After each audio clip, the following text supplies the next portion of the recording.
Good evening, ladies and gentlemen. Thanks so much for joining us this evening. Please be seated. I trust that while you've been waiting for us, you've had a moment to read our acknowledgement to our friends and neighbors with the Squamish, Tsleil-Waututh, and Musqueam. And I'd like to call the meeting to order. Could I have a motion to approve the agenda, please, Councillor Cassidy? And I should just apologize. Councillor Lambert has a wonderful opportunity tonight to see his two children who have flown in to celebrate his birthday. So we wish him happy birthday. On with this. There we go. It's working now. I recommend the December 1st, 2025 regular council meeting agenda be amended by withdrawing item 5 regarding proposed heritage alteration permit 24-090 for 4798 the highway, and that the agenda be approved as amended. Thank you, Councillor Gambioli. Discussion question, all in favor? Contrary carried. I'm asking a little bit of patience. We're honored this evening to have our representative from the Metro Vancouver, but just for the sake of mental health, I'm going to let the Canadian Mental Health go first. So because we might take quite a bit of time, and I think it would be nice if they could have their delegation and then enjoy the rest of the evening. So Jerry, you don't mind, I hope? Sounds good. We will benefit from it as well. Indeed. Could we invite the delegation from the Canadian Mental Health Association, North and West Vancouver? Hello.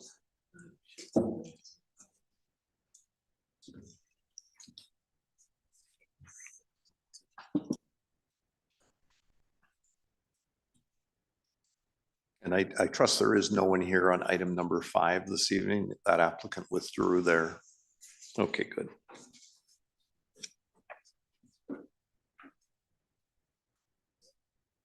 Hello everyone, my name is Talia Jamshidi. I'm the Executive Director.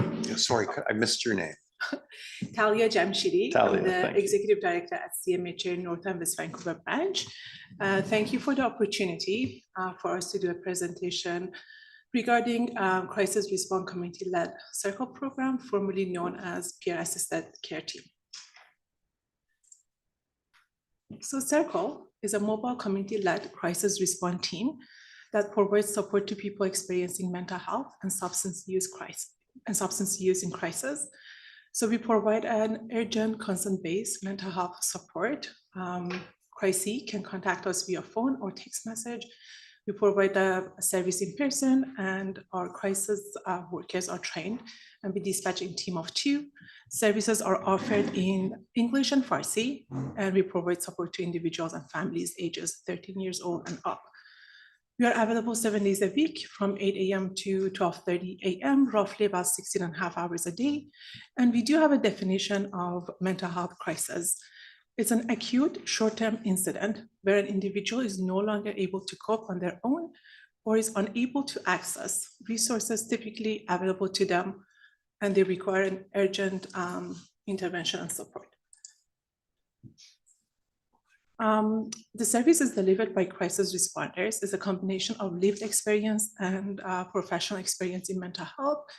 Crisis responders could be peer support workers. They can be licensed clinical social support workers, paramedics, nurses, and other staffs with expertise and professional experience supporting people in crisis. In addition to the skills that crisis responders bring to the job, they receive 100+ hours of instructions and training in a trauma-informed crisis intervention and de-escalation. Over here, you can see the diagram that shows the pathway of calls. Once crisis calls our hotline, we do an assessment, and then we dispatch a team of 2 to meet them in person while the team is arriving at the situation or the place. We do provide the necessary support over the phone if needed. And once the crisis responders arrive, they do de-stress and also do a safety planning, facilitate an acute crisis management. We do advocacy, system navigation, and we provide referral to the community of health or mental health if it's needed. And we also do a 24 to 48 hours of post-crisis follow-up if it's appropriate. Over here, you can see in the last year, 24 to 25, we received 646 calls. That 37% of the calls that we received, the calls could be a text calls or walk-ins into our office. It could be that 37% was from District of West Vancouver. May I just ask, where is your office? I'm not familiar. with We are the- located at 2030 Marine Drive, North Vancouver, Capilano Road and Curling Road. Thank you.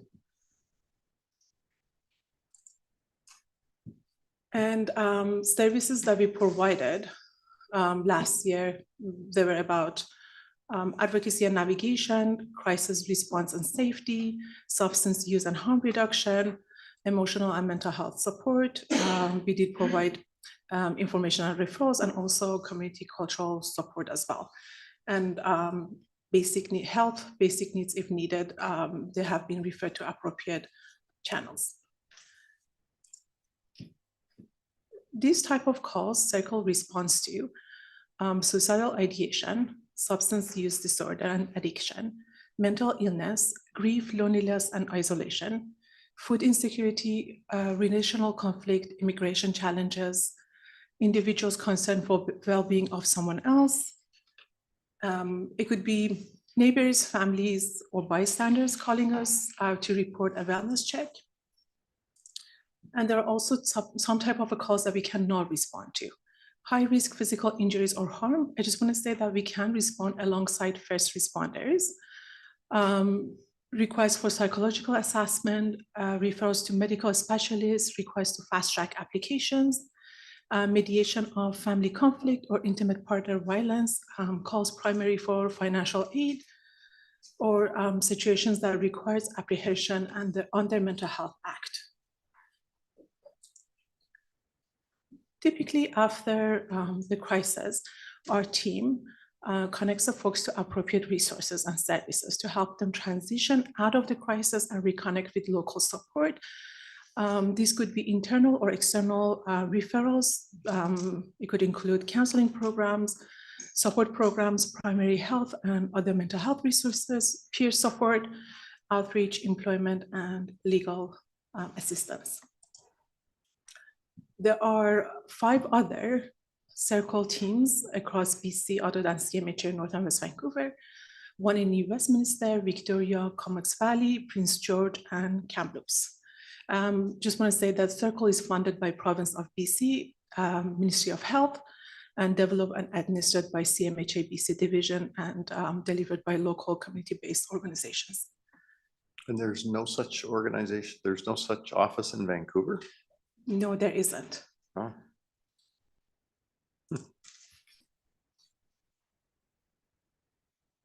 Just gonna play this video.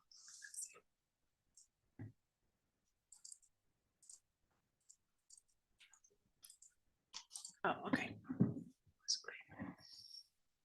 I'm not tech savvy. Do you want to do it?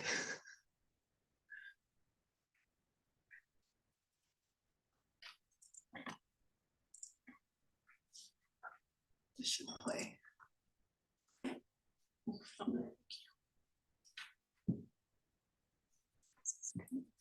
Perhaps not. Thank you for your patience.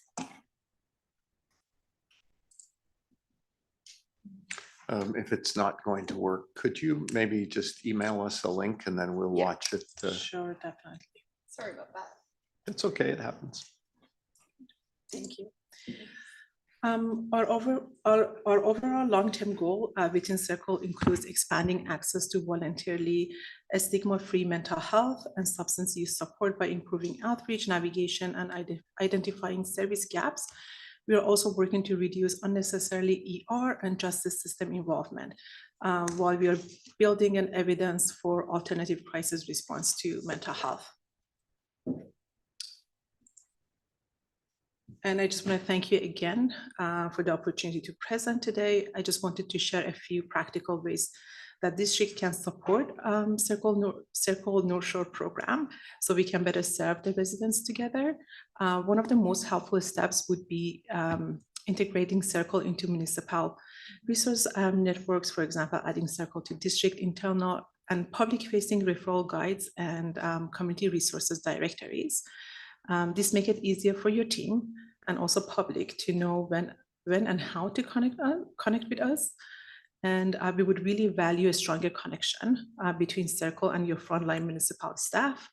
That would include people like police officers, bylaw, and any municipal teams who regularly interact with residents experiencing distress or crisis. This relationship helps us ensure a smoother communication, safer response, and faster supports for our residents.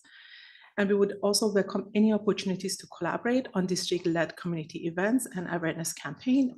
If there are initiatives that promotes community safety, mental health, wellness, or we would love to participate and help amplify those messages. And also it would help us to help the residents understand what the Circle North Shore program is and what resources are available to them. Thank you. Thanks very much. Thank you very much. Just one quick question. I'm surprised you have the services in English and Farsi. Is there not a demand for it in Chinese or Mandarin? It is within our strategic plan within the next 3 years to expand the services in different languages. So that's something we are working on. Thank you. And definitely within the 3 years strategic plan. Thanks very much.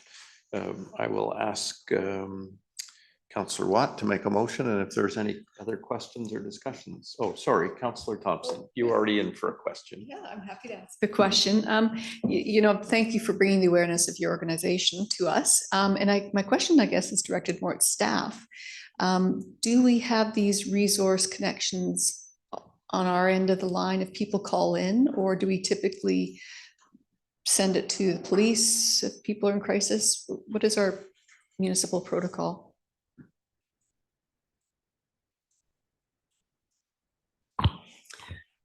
Through the mayor to Councillor Thompson, certainly for like our youth outreach staff and other community services staff, they're aware of this organization and will liaison and link people.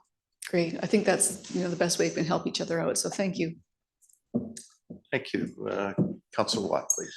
Yeah, just before I move the motion, thank you very much for your presentation. And how long has this service been operating in other municipalities? So we did a pilot project in November 2021. The pilot project was here in CMHA North Shore branch, and it was operating for I think 3 to 4 days a week on a really limited hours. And once we had an opportunity to present this to Ministry of Mental Health and Substance Use a couple of years ago, there was a great initiative from them to expand that to different communities. So to answer your question, since April of 2022. Okay, yeah, thank you. I was at a conference, or it might have been a Metro meeting, I can't recall, where it may have been this program or referent, and it might have been responders from New West, and they spoke about what a profound impact it had had on them as well, being able to go out and do that work and the thanks they'd received. Am I correct? It's for seniors. It was focused on seniors, I think. So we had a presentation. Yeah. Crisis management for seniors. Yeah, and anyway, I was really impressed by the the profound impact it had on both those facilitating, helping, and the other side. So anyway, thank you for your presentation. And if there's no other questions, then I would like to recommend that the delegation from the Canadian Mental Health Association, North and West Vancouver, regarding updates on the community-led crisis response CRCL program, previously known as Pure Assisted Care Team, PACT, be received for information with thanks. Thank you, Councillor Cassidy. Thank you. Is there any further discussion? Again, thanks so much for coming this evening. I'll call a question. All in favor? Contrary, carried. Thank you very much. Thank you for your service to our community. And now I'm very pleased to invite our representatives from Metro Vancouver. We are extremely honored for you taking your time to come and discuss our favorite subject, wastewater. Yes. And ladies and gentlemen, tonight,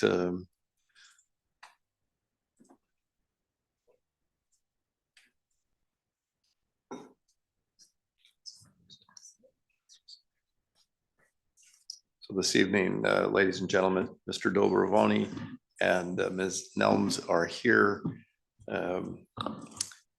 Members of council will take, I think, most of the time, and I know they have after, I assume you're going to give a bit of a presentation.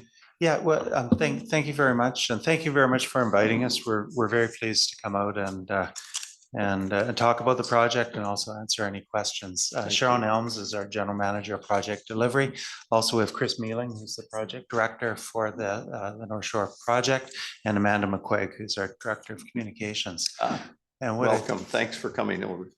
And what I thought we'd do is just provide some high-level comments and touch on a few of the key issues that we get asked all the time, and then happy to stay as long as you'll have us and answer as many questions as you have for us. So thank you for the And I invitation. think just before you begin, if I may say, I know members of council have questions. Those of you in the public, I actually sat on the committee of Metro that looked into what went wrong here. So I'm not planning on asking any questions because it would be a bit dishonest. I already know the answers to that. And I'm very pleased, I must say, with the wonderful job that the staff have done to ensure that the mistakes made with this facility, which were not Metro's mistake. The mistake made was hiring a rogue contractor who didn't perform. And I want to just make sure everyone understands that's my view of it.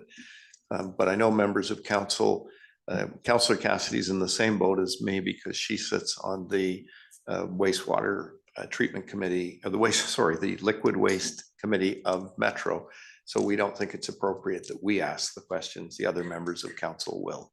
Just so we set that up. And if there's any member of the public that has a question, we'll be happy to entertain those as well. Over to you. Thank you. Well, thank you very much.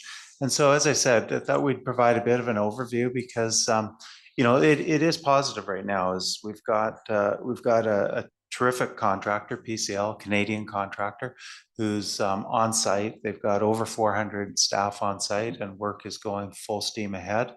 And they've poured over 11,000 cubic meters of concrete, which is a huge number, and really focused on that this year. And they've got 5 cranes in operation. So I thought I'd just quickly show a few slides because I think everybody would like to hear some good news because I know that this project has struggled and had problems. I know everyone's just hoping it's going to be way under budget. Well, we hope so too, and the first sign of that is that project is proceeding and work is going well. This shows some of the concrete that's being placed. Just for a sense of scale, this plant is going to treat the equivalent of about 40 Olympic swimming pools of waste every day. So the volume flowing through this is about the equivalent of 40 Olympic swimming pools. You can see in construction of walls going up as all of the tanks. It's a 2-story facility. And so lots of steel and concrete being poured. The superstructure is being assembled. The steel comes from Quebec. And again, that's another important component as we're doing this work, is looking at opportunities and ways that we continue to stimulate the Canadian economy as this work progresses. Again, different angles. Again, as I said, the scale of the project really is quite something. And I think we have offered tours and will continue to offer tours of pump rooms. The pieces of equipment are starting to arrive, and there's been numerous, this is a 48-ton lift of some of the very large equipment that has to come into the plant early. In total, there's about 80,000 cubic meters of concrete to be poured. About 50,000 is completed, so it's about 30,000 remaining, and 40,000 meters of piping and kilometers of cabling, and 900 pieces of equipment, and over 6,000 instruments and control devices. So at the end of the day, we are confident that we will have a high quality regional asset that will deliver exceptional service to the North Shore and the region for decades, 50, 100 years to come. And so that is an important point that we try to stress. And in terms of the environmental benefits, right now, the plant takes about 60% of the solids out of the effluent. This new plant will take 99% of the suspended solids out of the effluent. So that's an additional 6 tons per day of solid waste that's removed out of the outflow. So it's a tremendous benefit to the environment, and that's another major component. So we get asked a lot about the costs. How on earth could the costs go as high as they have from the 700 million original estimate? And so, and for some of these questions, we handed around some cards. We've presented this because all this information that we're going to talk about today is on our webpage. And for a couple of years now, we've been telling people as the new budget was set and as the board reset the budget, and we did a media event that first day to present the information. We continue to get the questions, so we refer people to our website, and people smile, but they don't seem to be going there and getting the answers. So now we've printed up these cards that have a QR code, and when people ask me, I say, well, get out your phone and take a picture of that, and now the answer is in your phone. So happy to go through them, but now the answers are in your phone because they're on the website. So most of these answers, and if there's questions you have tonight that we don't have on our website, they will be on the website in a day or two. We'll make sure that we're getting them up as we go. So the first questions again relate to the cost. And so it's important people compare the 700 million to the 3.86 billion. So it's important to realize there's a major influence of time involved in that. So the $700 million was the estimate that was done back in 2013 as the project was starting to get going. That was adjusted a little bit when the contracts were awarded in 2017, 2018. And then in 2020, around COVID. And again, it's important to realize that we still had a contractor committed to deliver the project, design, build, and deliver the project for a fixed price. And so we added some contingency to make sure that with that fixed price contract and with what we were seeing with COVID, we added some additional funds that could be used. So that was the adjustment we made in 2020. But again, important to remember that Acciona was contracted and committed to design, build, and deliver it for a fixed price still at that time. And clearly that didn't happen. So then as we go through and after that contract was terminated, we went back out to market, and I'll talk a little bit about how the new estimate was created. There were 3 independent estimates, and we went out to market and did market soundings. But yes, the price was increased substantially, like we've seen for many other projects, and we'll talk about that. But an important component is that $2.86 billion budget now, an estimate, is for 2030 completion. So that's, we're talking about a number that was estimated in 2013 versus a number that's calculated with market input to complete the project in 2030. And so there's a tremendous amount of escalation and that takes place over those decades. How we got that estimate, that number, was we did 3 completely independent estimates by completely separate parties. One was a bottom-up quantity survey. There was a top-down estimate done, and then the current contractor did an open book estimate of what they thought the cost would be, and we discussed and debated and understood all the line items in that estimate. I think some of these estimates were on the order of 18,000 lines. They were hugely detailed estimates.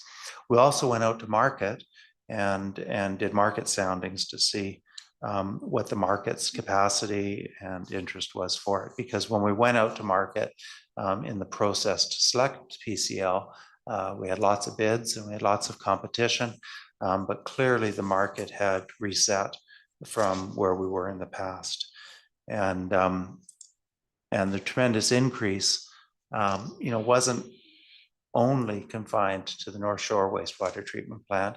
In Winnipeg, it was very coincidental. They had a plant that was very similar. It was around 750, I think, $750 million was their original estimate.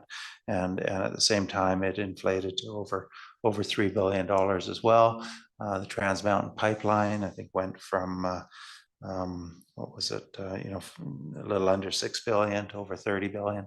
So there was a whole series of projects. We've seen delays and impacts with SkyTrain projects and Calgary's Green Line. So at this time, we're seeing this throughout the market.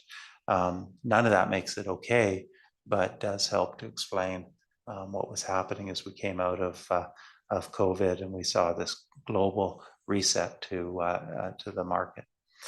So the board reset the budget based on 3 independent estimates based on market sounding, and we awarded the contract to PCL through a competitive process where we had lots of bids. Questions about risk and risk reserve and contingency, and so we do have contingency and risk and escalation built into the $3.86 billion budget, and no municipalities are not charged for work that we don't do or funds that we don't use. So it's important to realize that we only borrow money when the work is proceeding. So sometimes we'll project our budget a year ahead. If we don't do all that work, we don't borrow all that money.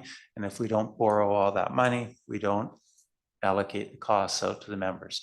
We set a budget like an upset value of 3.86 billion that we're authorized to go to, but we only spend what we need, we only borrow what we need, and we only charge out to the members based on what we've actually spent. And so some of our capital is done through borrowing, some of it is done through pay-as-you-go. But again, we only charge out to the member municipalities the actual amounts, not projected amounts. And so I think I've touched on some of this in terms of completing testing and commissioning is expected for 2030. And there'll be a large commissioning process and monitoring work that's done.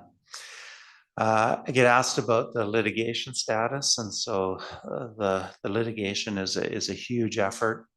There's been over 4 million documents discovered already in this process, so it's a huge amount of work and effort. The trial is set for March of 2027. And Acciona has identified damages of over 250 million. We've countered with damages of over 500 million. So there's a swing there of over $750 million at stake. And the board will decide how. The question was, well, what if you win? And we're confident that we will win. What happens with the money that comes in, and so that would be a board decision, and all revenue that comes into Metro is reported in the budget, even if it's an out-of-court settlement. If we're receiving revenue, so that's a board decision about how the revenue would be incorporated into our budgets, and it would be reported regardless of how it happens.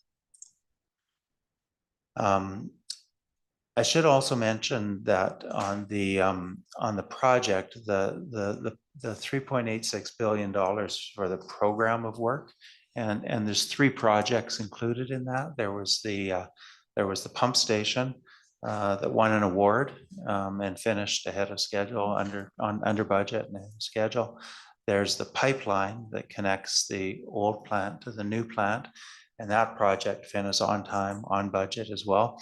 So the contractor that had those 2 components of the work both completed what they said they would do, did it on time and on budget, and that work is finished. It's only the treatment plant, the third of the 3 projects in the program, that went sideways. There's also questions about the decommissioning of the existing site. When the new plant opens, then the old site will be decommissioned, the land will be turned back over to the province. And then province is working with Squamish Nation. We've put in $20 million for preliminary design. We haven't done all of the design work to see what's involved in decommissioning. We're expecting to start that work either next year or the year after. First, we needed to focus on getting the construction of the new plant well underway and going well. And now we can turn our sights to decommissioning the old plant and what remediation will be required. But that can't happen until after 2030, after the new plant is up and running, then the work would start to decommission. There were costs about the allocation of the costs, and we have a quite frankly an impossibly complicated cost apportionment bylaw and cost apportionment process. We have 4 sewage areas in the region, as you know, and so each of the areas work somewhat independently, but all of the costs that come through either could be 100% allocated to the, in this case, the North Shore. That'll be all operating costs are 100% allocated to North Shore. Everything that's tier 1, which is the conveyance system, the pipes, and the primary sewage treatment plant is 100% with the host sewage area. And then tier 2 is the secondary treatment. So that work is split 70-30. So 30% of it is funded by the North Shore, 70% is spread across the entire region. And then tier 3 is the tertiary component, and that's entirely spread across the whole region. So I know it's complicated, but that is the mechanism for distributing the costs. And the discussion came up in the board, and there was a lot of very, very spirited debate about cost allocation.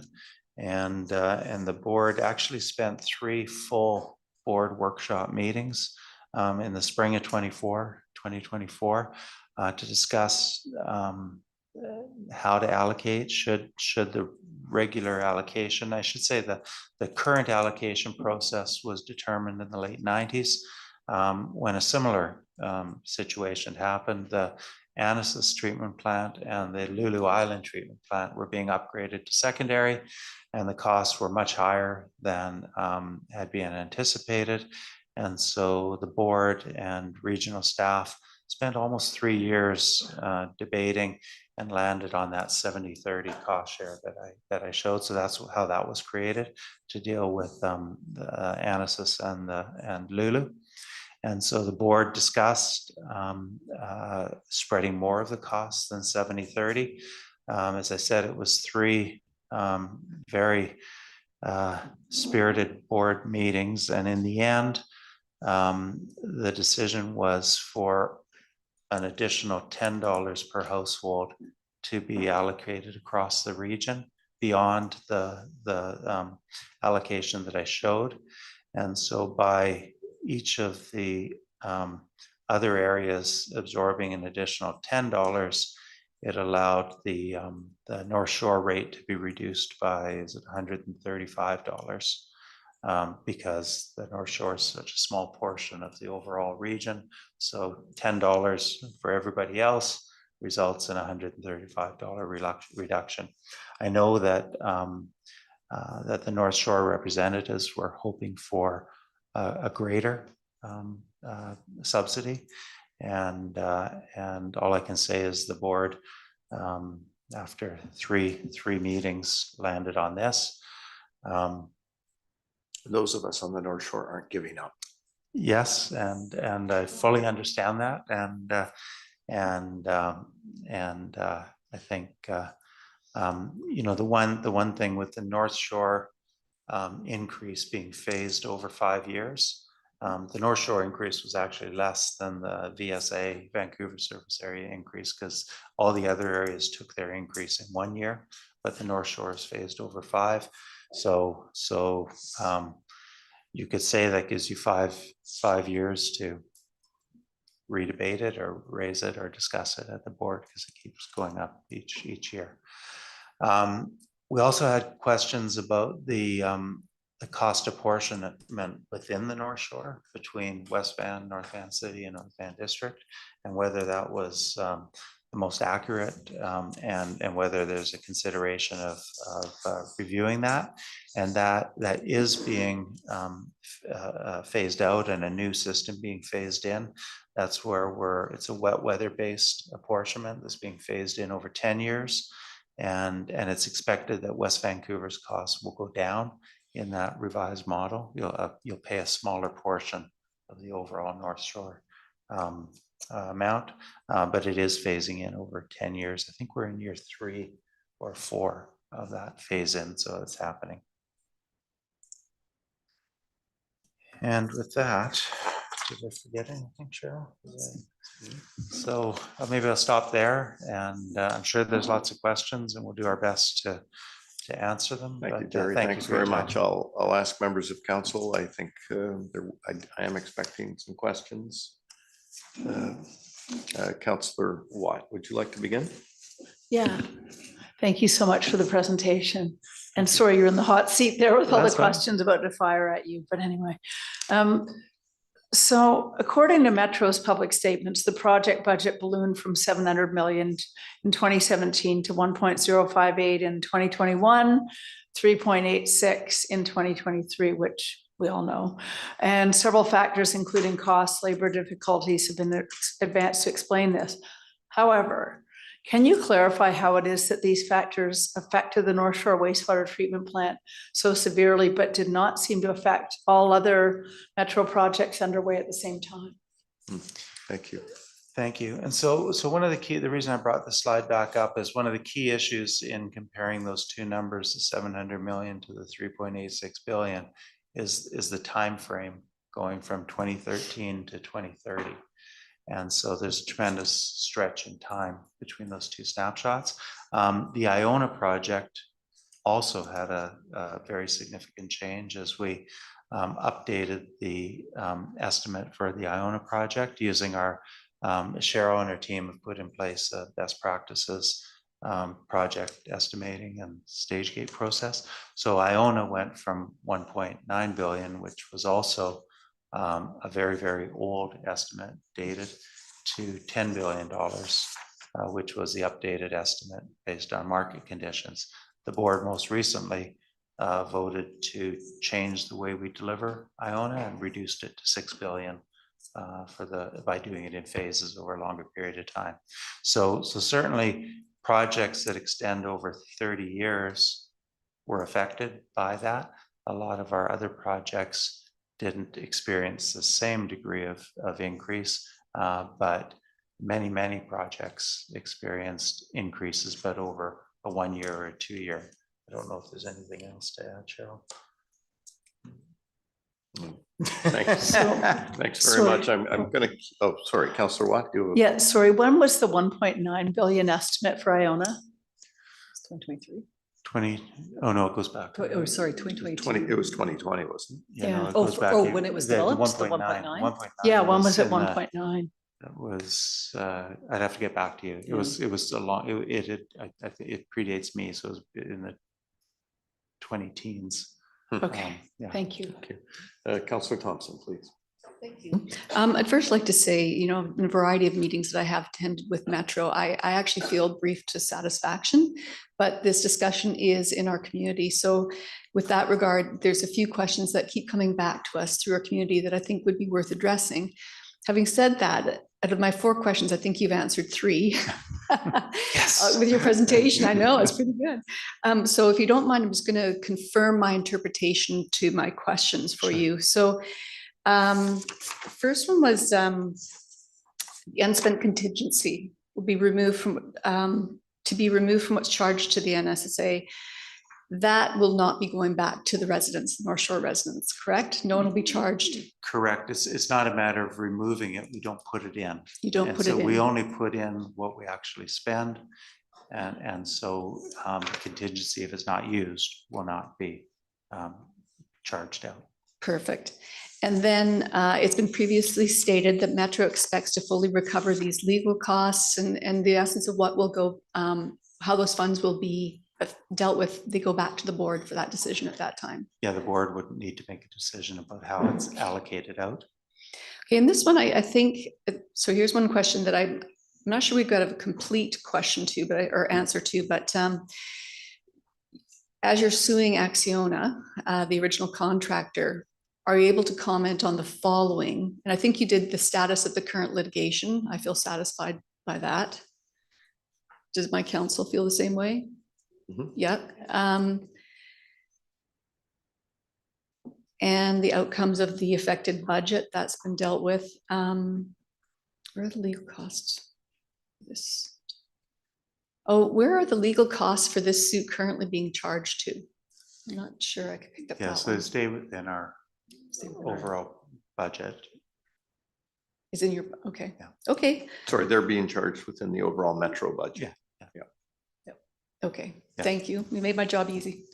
Thank you. Thank you. Councillor Snyder, please. Yes, thank you. Thank you for the presentation. As Councillor Thompson says, I think you answered probably some of the questions that you're going to hear from us. My questions are more so directly impacting on the North Shore residents per se. And it, of course, it's about the inequality and the inequity, sorry, of how the fees are being charged to the different municipalities and districts on the North Shore. So is that something, I know you mentioned that, there's a new formula, and it sounds like we're sort of already through 3 years of the 10 years in shifting, but I think there's the formula that is being attributed towards the calculation of the cost to the North Shore residents versus the actual, how it gets split between North Shore residents. So I know there's two separate questions in there, but maybe I could get you to clarify that for Yeah, us. thank you. Yeah, so yeah, just to be clear, the transition to wet weather pricing and being partway through the 10-year transition is only adjusting how the North Shore costs are split between West Van, North Van City, and North Van District. So there's still the larger issue, I imagine, for the North Shore is the fact that we have the 4 separate sewage areas, and the North Shore sewage rate is substantially higher than the other sewage rates. And the increase on top of that is substantially more than the increases in the other areas. So that issue is not resolved, and the mayor at the Metro Vancouver board has certainly raised it, as have others, and also drawn attention to the fact that it's very different than the way water is charged for, and that water has a single rate that charged per, $1 per 1,000 liters, whether you're in West Vancouver next to the reservoir or whether you're on the US border, and tremendous different transportation costs. Right. And so that issue was one of the issues debated at the board over those 3 meetings. As I said, the board moved partway by subsidizing $10 per household. But I think the total, if it had been It would have been $40 per household. It Yeah. would have been even across the would have been region. even across. For every $10 that the region took in addition, the North Shore saved $135. So it would have been a $40 increase to even the spread. And all I can say is we follow the direction of the board. It was discussed, it was decided, and every year when we have our budget process, there's opportunity, but we would need direction from the board too. So that is an opportunity that can be reviewed each year by the board. I mean, this is not something that is necessarily set in stone then as far as the impact on the North Shore residents. It may still be something that gets addressed on a yearly basis as far as potentially making a little bit more equity between.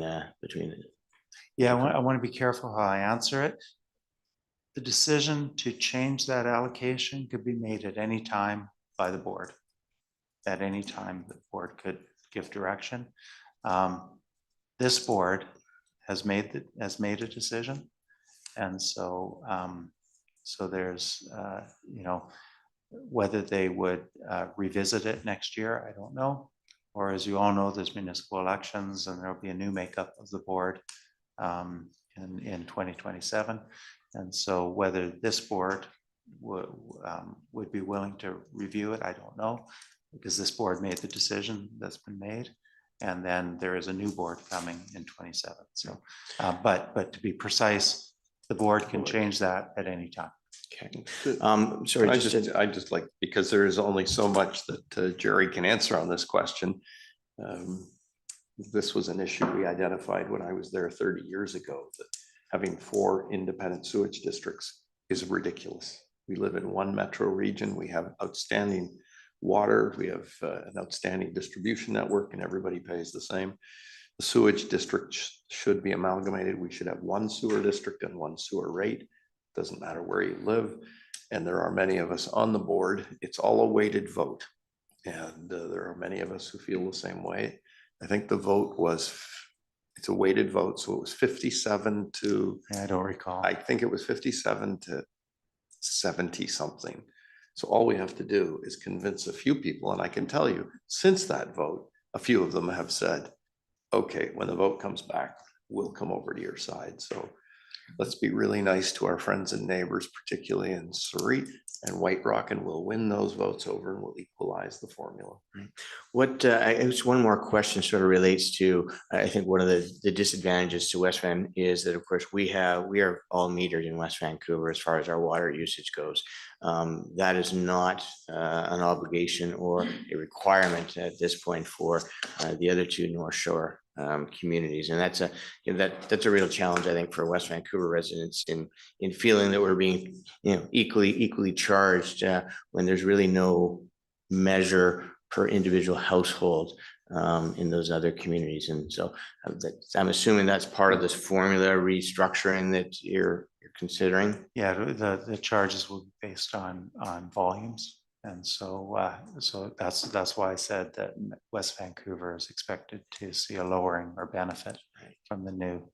And I was smiling when you said metered, because we're all well aware of West Vancouver being metered. We are because the leading community in metered, and your mayor has taken a lot of pride in sharing that at the board and I'm at sure the he committee. has. we had a half-day workshop on Wednesday last week trying to persuade some of our neighboring communities to see the light and meter and conserve water consumption, because that also drives the capital costs of our infrastructure around the entire region. If we could get everybody to save 20% of the water usage, it would have it would significantly help. I'll turn it over to Councillor Gambioli. Thank you. Few more questions. So I'm looking through your, the site, you gave me the card, but in fact, our computer system blocks us from using the QR code. So I had to type it in myself here, just so you know. But I just, when I look through the, you know, the public information available in terms of the timeline, I noticed that for almost 2 years, between July 2019 and February or March 2021, there was no information released. There was perhaps no meetings. These were all closed meetings that happened. And so it was then after 2 years of, you know, no communication that the public learned in 2021, March 12th, that the costs and timelines were going up significantly. Why was there this big break in information?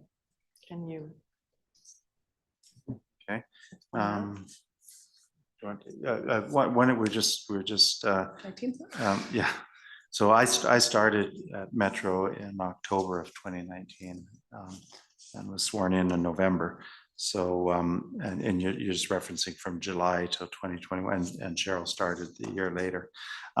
So one of the things that was happening at that time, I think, Acciona let go their engineer of record, and then they originally were using an engineering firm in Tetra Tech, that was local. And then they let them go.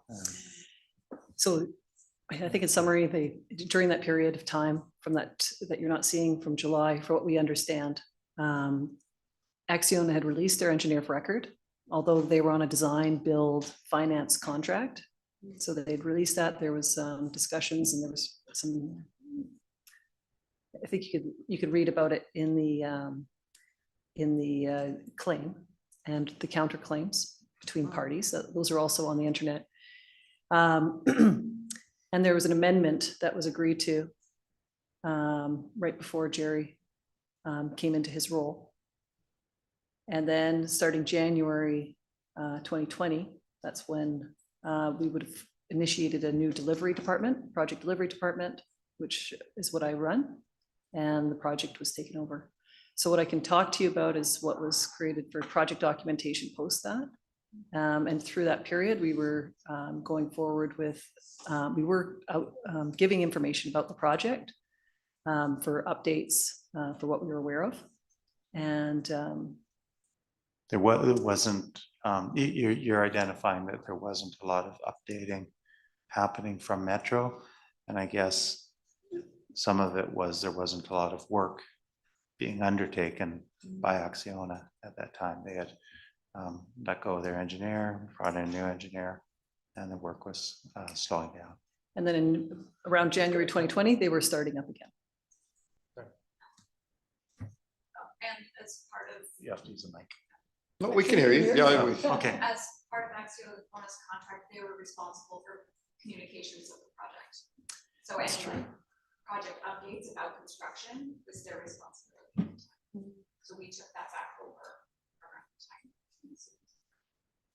So there wasn't a lot of work being done and they weren't updating the communications, and then we took that over. But for clarity, Jerry, in fairness to Acciona, there was, the work really did start to pick up. Again, after that terminate, like after the release of their engineer of record, picked up again post-January on site. And then there was, a termination that happened a year and a bit later. Okay. We could, but And- one thing that I committed at the beginning of this was if there's stuff that we don't have on our website, we'll look at updating that. So that's something we'll look at adding some more information in that time frame that you just identified. Because I want the website to be useful. Okay. And so just that design build then makes me think of another question that I have here. So in hindsight, was the design build finance option properly vetted? I mean, KPMG, in reading this information, KPMG did the analysis and included the value for money analysis. Was it valid? Was it a valid and vetted proposal? Yeah, so I don't think there was anything wrong with the approach or the structure. I mentioned there were 3 projects. 2 of the projects, all 3 were design build. Yeah. And 2 of them were finished on time, on budget, and 1 of them won an award.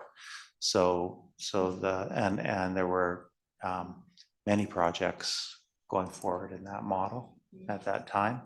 And then it was consistent with what we saw in other approaches as well. So I don't think there was anything necessarily with the approach that was wrong. We had a contractor that didn't deliver. Sure. And do we do the design build finance anymore? Much? We're not doing it now. Cheryl, we can talk about. Yeah, for Metro Vancouver, we currently are not running that delivery model. And I'd say in the marketplace, it's there's less pickup of that as a delivery model. It's a form of a public-private partnership, and there's less of that form of delivery right now. And following COVID, I think it's safe to say there's much less ability to transfer risk to the industry. With that model, you're transferring the risk to the industry. You'll design it, you'll build it, you'll deliver it, guaranteed date and price, and you'll take on all that risk. Right now, we're not seeing the market responding to that approach. It's much more partnership, open book, Oh. cost plus or target price, that sort of thing. Oh, okay. So in your opinion, did Metro adequately protect its member jurisdictions from elevated exposure to financial risk? Well, I think we managed the contract and the work with Acciona. And ultimately that led to us making a decision to end the relationship with Acciona, which is always the most extreme and the last resort. We definitely try to negotiate, but rather than litigate. And it certainly was not our desire to terminate, but we found ourselves in a position where the contractor was not delivering on their requirements, and we monitored that and ultimately made a decision to end the relationship because of that. I think it's fair to say I had the opportunity of going with Cheryl. We toured the facility and the works that were underway, and it was, you didn't need to be an engineer or even understand construction to realize that the project was not being managed properly. It was plain to the eye.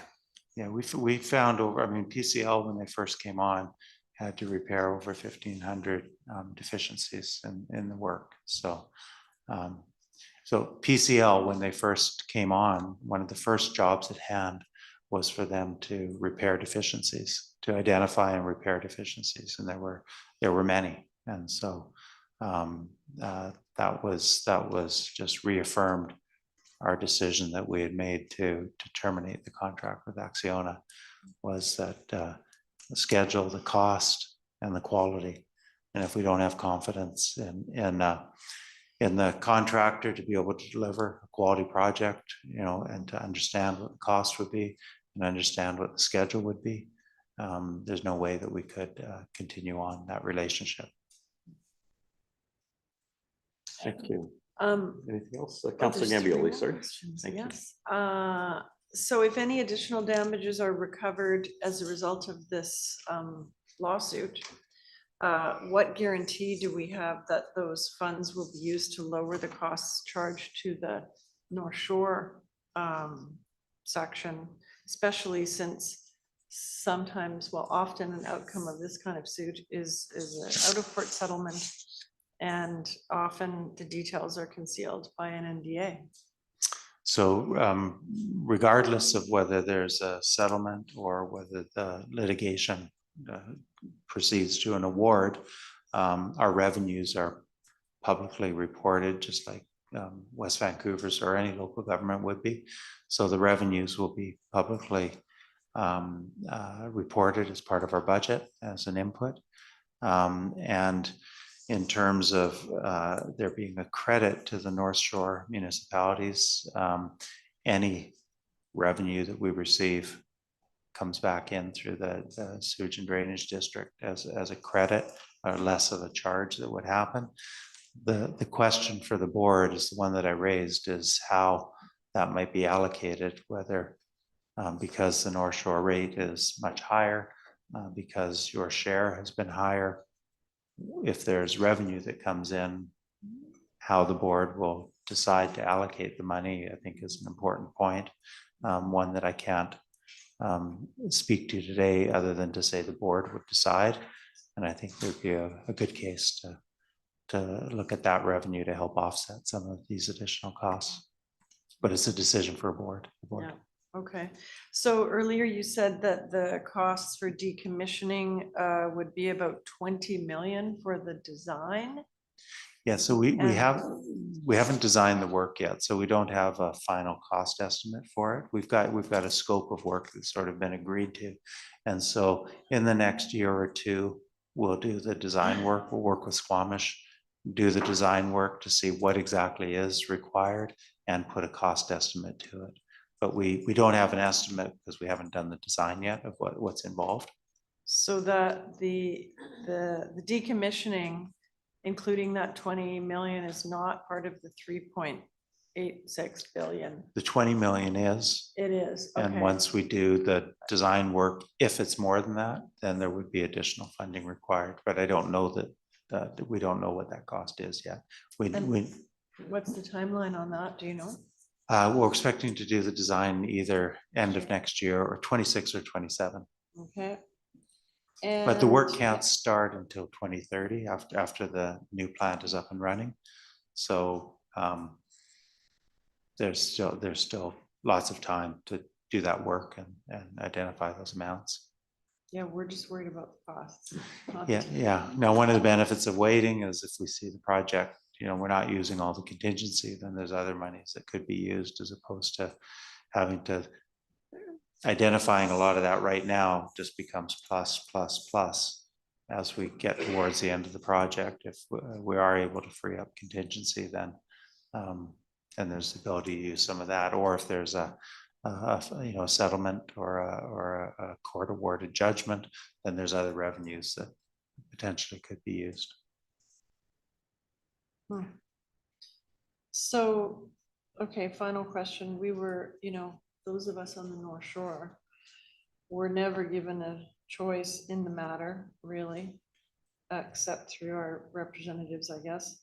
So why are all the costs of this unfortunate series of events falling to us? Are you going to say it's really just the board's decision?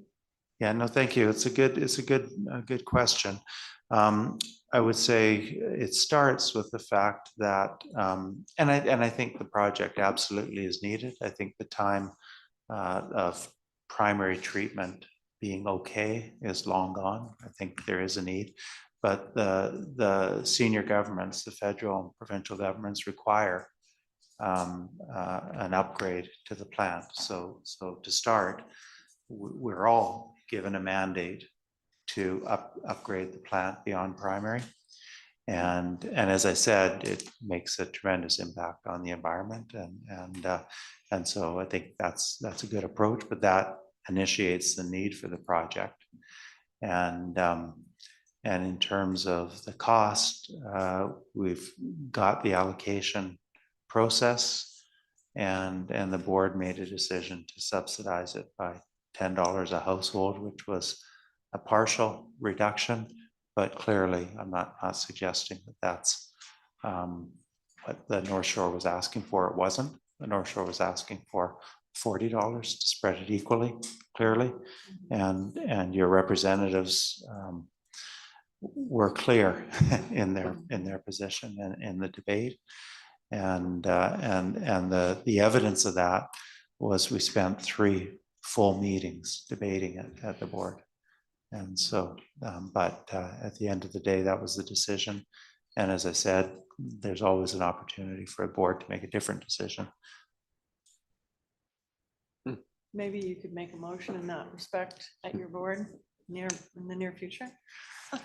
I serve at the will of the board and I follow their motions. I can guarantee you it comes up regularly, and Okay, I'm not letting that one go. thank you. Thank you. Councillor very much. Thompson, please. Sorry, Councillor Watt. Sorry. Yeah, I actually attended that meeting as an observer. It was the most depressing display I've ever seen, and I hope to never see something like that again. It was just unbelievably bleak for all of the residents in North Shore. And further to one of Mayor Sager's comments earlier, when he was talking about metering, there's another factor that's never considered that I've seen, which is we don't have any industry here.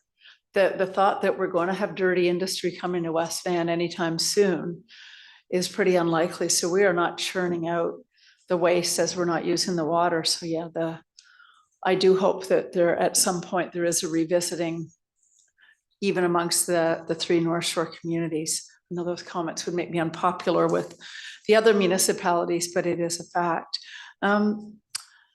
We were talking about the contingency a few minutes ago, and are you able to confirm how high that contingency is, and if any of that has been used or is expected to be used at this time? Can't really disclose. I can't really contingency amount, disclose no. too much about that because there is, we have commercial interests in the relationship with PCL and Yeah. we haven't, in terms of current use. Yeah, so in terms of current use, I think you're all aware of the tariffs that we're all feeling and Yeah. seeing. There's, there are some elements of this contingency that we have to utilize because these are unknown events that are occurring and impacting the project. So yes, there's some elements of contingency that will be utilized shortly on the project, and we don't disclose the value of the contingencies. But what I can say, when we develop the estimate, it's also reviewed as part of we have an expert panel. And we have a member of our expert panel that has considerable expertise and background as an ex-general manager of a major construction firm. That's part of that review. And we have a due diligence committee. So we have lots of sort of layers of review to see that the values that we put into our estimates are appropriate relative to the complexity of this project. Okay. And I might add, at this point, we have no concerns about whether the estimates and escalation and contingencies are adequate. There's no concerns at this point. And you're still confident, well, I know it's difficult to predict right now with the tariffs and just the state of the planet economically, but are you still reasonably confident that we may be able to decommission through that contingency, given the tariffs and unknowns we're experiencing? I think you've introduced one too many variables for me to I answer. figured I had. But I don't know the cost of the decommissioning. And Yeah. I don't have a concern with where we are to date with the contingency. The tariffs obviously are a crazy wild card that we're working through. Yeah. And but at this point, we're proceeding. Once we do the estimate for the decommissioning, I better be able, if you invite me back, I don't know if you ever invite me back after this long discussion, but if you invite me back, once we get the decommissioning done, then we'll be in a better position to answer, both from a contingency perspective, as well as knowing what the cost is of the decommissioning. I'm kind of scared of that one. The 20 million design is, it's an eye-watering number in and of itself. I know you've answered some of the other questions that I had here. When did the contractor propose to remedy the delays? Would that be around 2020 or between there and 2022? So for The amended contract?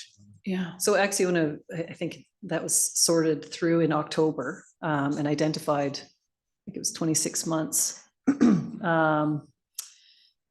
of schedule, and that was their amended. That was what they identified to Okay. Metro Vancouver. Yeah. But it wasn't until June and July of 2021 where they identified another additional 31 months onto that schedule. Okay. I think you have answered pretty much all the questions that I had. Thank you so much. Thank you. Thank Can I you. go to Councillor Snyder, please? Great, thanks. Just a couple other follow-up questions.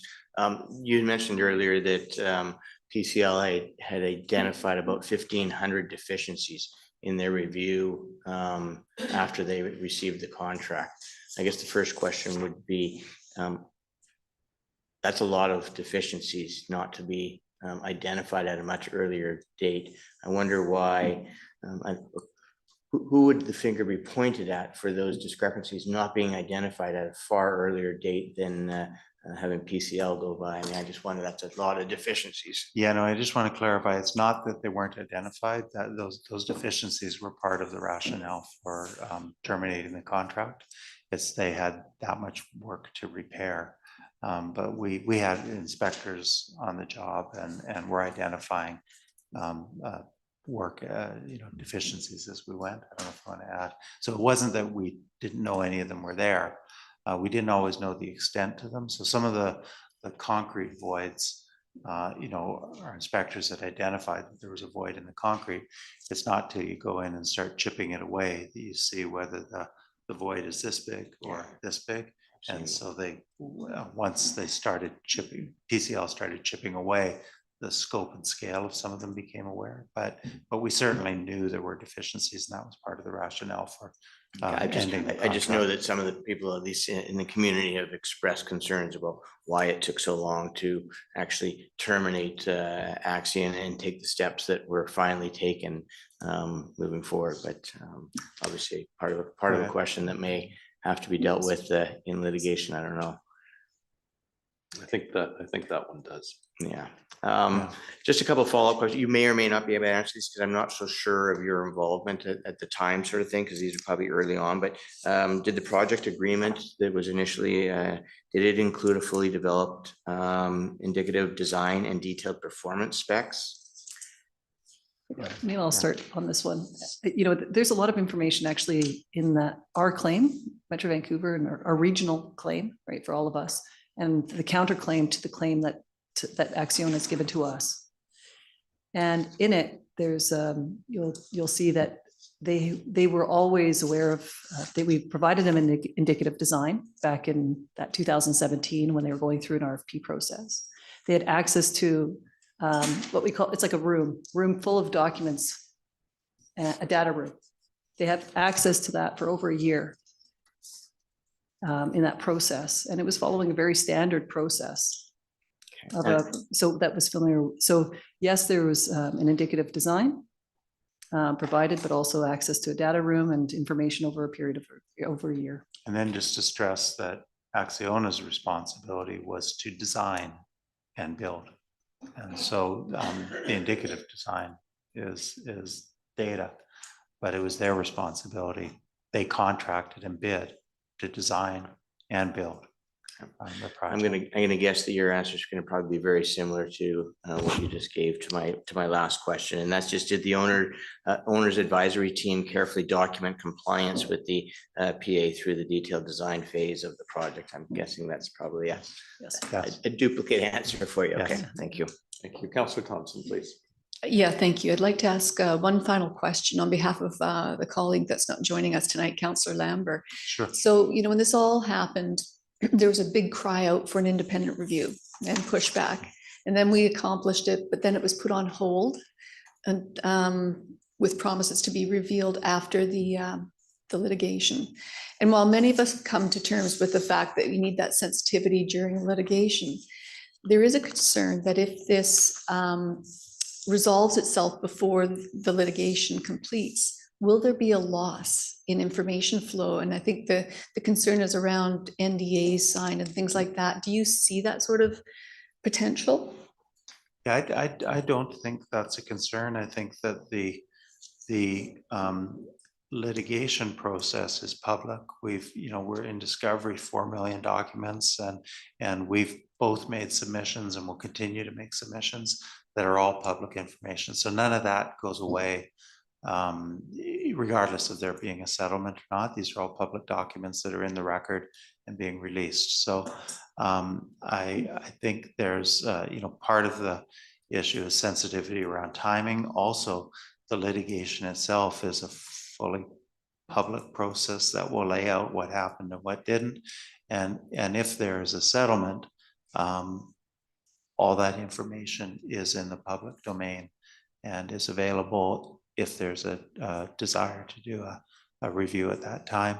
But again, one thing that we're going to keep trying to do is answer as many of these questions as come up. And so my goal would be to, provide all the answers in advance regardless and have them all on our website. That's why I say, as we get these questions, we'll keep providing them on our website. So there's a fully documented record. And my hope would be that there isn't a need for a review because we're providing information as we go. But at the end of the day, there's no reason it can't be done afterwards. And this information is publicly available. That's great. Thank you to both of you. I will just before we wind this up and we're very grateful for the amount of time that you've committed to us, all four of you for coming this evening. Just if there is any member of the public that's come with a question, not seeing any. So, oh, it's not pickleball, no, come on. So it's a simple question. It won't take long. How large of an earthquake can the plant withstand without any serious damage? I thought you were gonna ask if there was roof space for pickleball courts. That was my second question. Well, the pickleball opportunities on our infrastructure is a good question. We've got It would make it reservoirs. into a very popular facility. Yeah, we've got reservoirs all over the region, but so the design for If I may, it's a complex question. The plant is designed for what's called the maximum credible earthquake, which is a 10,000-year earthquake. So it's designed to remain functional up to the maximum credible earthquake. And I think the question specifically is what size earthquake could it occur without damage? And that's an almost impossible question to answer, but I think the goal of the plant is to survive the MCE and to be repairable at various stages for lesser earthquakes along the way.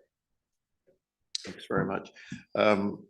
Councillor Watt, are you going to make a motion to receive the and then thank our? I just had a very quick question. Okay, quick one. Just one final thing. Do you anticipate or can you identify any potential risks that could cause further delays? Or are we feeling we are on a very good path right now? yes, I can envision risks that would cause further delay. The work is going well. That's why we wanted to show the there's always the possibility of something. We've set up an emergency operations center to deal with tariffs. And so we've got, because there's been so many, not just for this project, for all of the metro projects, because it's such a volatile, unstable environment right now around tariffs, and because there's such a heavy dependence traditionally on US suppliers. That's a wild card that absolutely we all have to acknowledge. I mentioned the steel coming from Quebec. We're looking at, and I have to say that I'm pleased the federal government accepted our suggestion, because we were talking with the federal government about our desire to use more Canadian manufacturers. And one of our obstacles is transportation across the country. And so you might have heard the Prime Minister announced 50% subsidy of transporting goods across the country. That will go a long way in helping us get materials, from Ontario and Quebec rather than California. And so, we are definitely trying to, support the Canadian economy. But yes, there's always risks. I think I'm Another sorry I pandemic. asked. Thank you so much. And just Cheryl's before, kicking me, saying stop. just before I ask Councillor Watt for a motion, I think it's important, all of us, we are so incredibly lucky and blessed really with the quality of our water, the systems that our wastewater treatment systems, our water delivery systems, all of the things that Metro do. And I think sometimes we take it for granted. And Jerry, tell me right now, because I should know this number, how many projects are you overseeing right now in Metro Vancouver? We have over 300 capital projects on the go. And I know we're legitimately having a lot of discussion about one, but we have 300 projects on the go. We're boring tunnels under Burrard Inlet. We're boring a tunnel under Stanley Park. We're boring a tunnel from Surrey to New Westminster. We just finished Annis's Outfall. So we've got 5 big tunneling projects underway, and projects all throughout the region. So there's lots of projects. And one thing, if I could just mention as we close, I just want to thank your staff. Have been fantastic. And so as you raise concerns, they raise concerns with us. Scott reaches out when we need to, and your engineering department and planning department. So I just really want to thank you for your staff because we've got a really good lines of communication, and that's critically important. If you've got concerns, we need to hear them, and we do. And if we can get answers back to you as well. Thanks very much. And yes, we are very aware of how fortunate we are with our wonderful staff. Great. Thank you very much. Councillor Watt, could I ask for a motion? We'll move on. Yes, I thought Councillor Gambioli was going to move that. but Oh, I'm- sorry, Councillor Gambioli, could I ask you for a motion? It's fine, it's fine. Sure. I will recommend that the verbal report from Metro Vancouver regarding North Shore wastewater treatment plant be received for information with. Thank you, Councillor Snyder. Thank you. All in favor? Contrary carried again. Thanks so much. Thank you very much. Thank you. Can you burrow another tunnel to the North Shore with the train? For roads. leave it open? Yeah, make that 301. I just want to make certain that if anybody has, Councillor Thompson has just drawn my attention to the fact someone might have come in for item 5 on the agenda. That item was withdrawn by the applicant. So if you came for that item, it's not on. We'll move to item number 6, the ADBIA proposed service bylaw. Councillor Gambioli, please. Oh, sorry. Just wanted to let you know that a member of the public has signed up to speak to an item identified as Dunderave, which maybe this item is Human in the audience, in the gallery. Human, are you here to speak to this item, sir? Yes, please. The ADBIA item?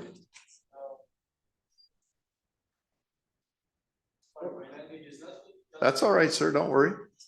Which item? Which item are you here to speak on, sir?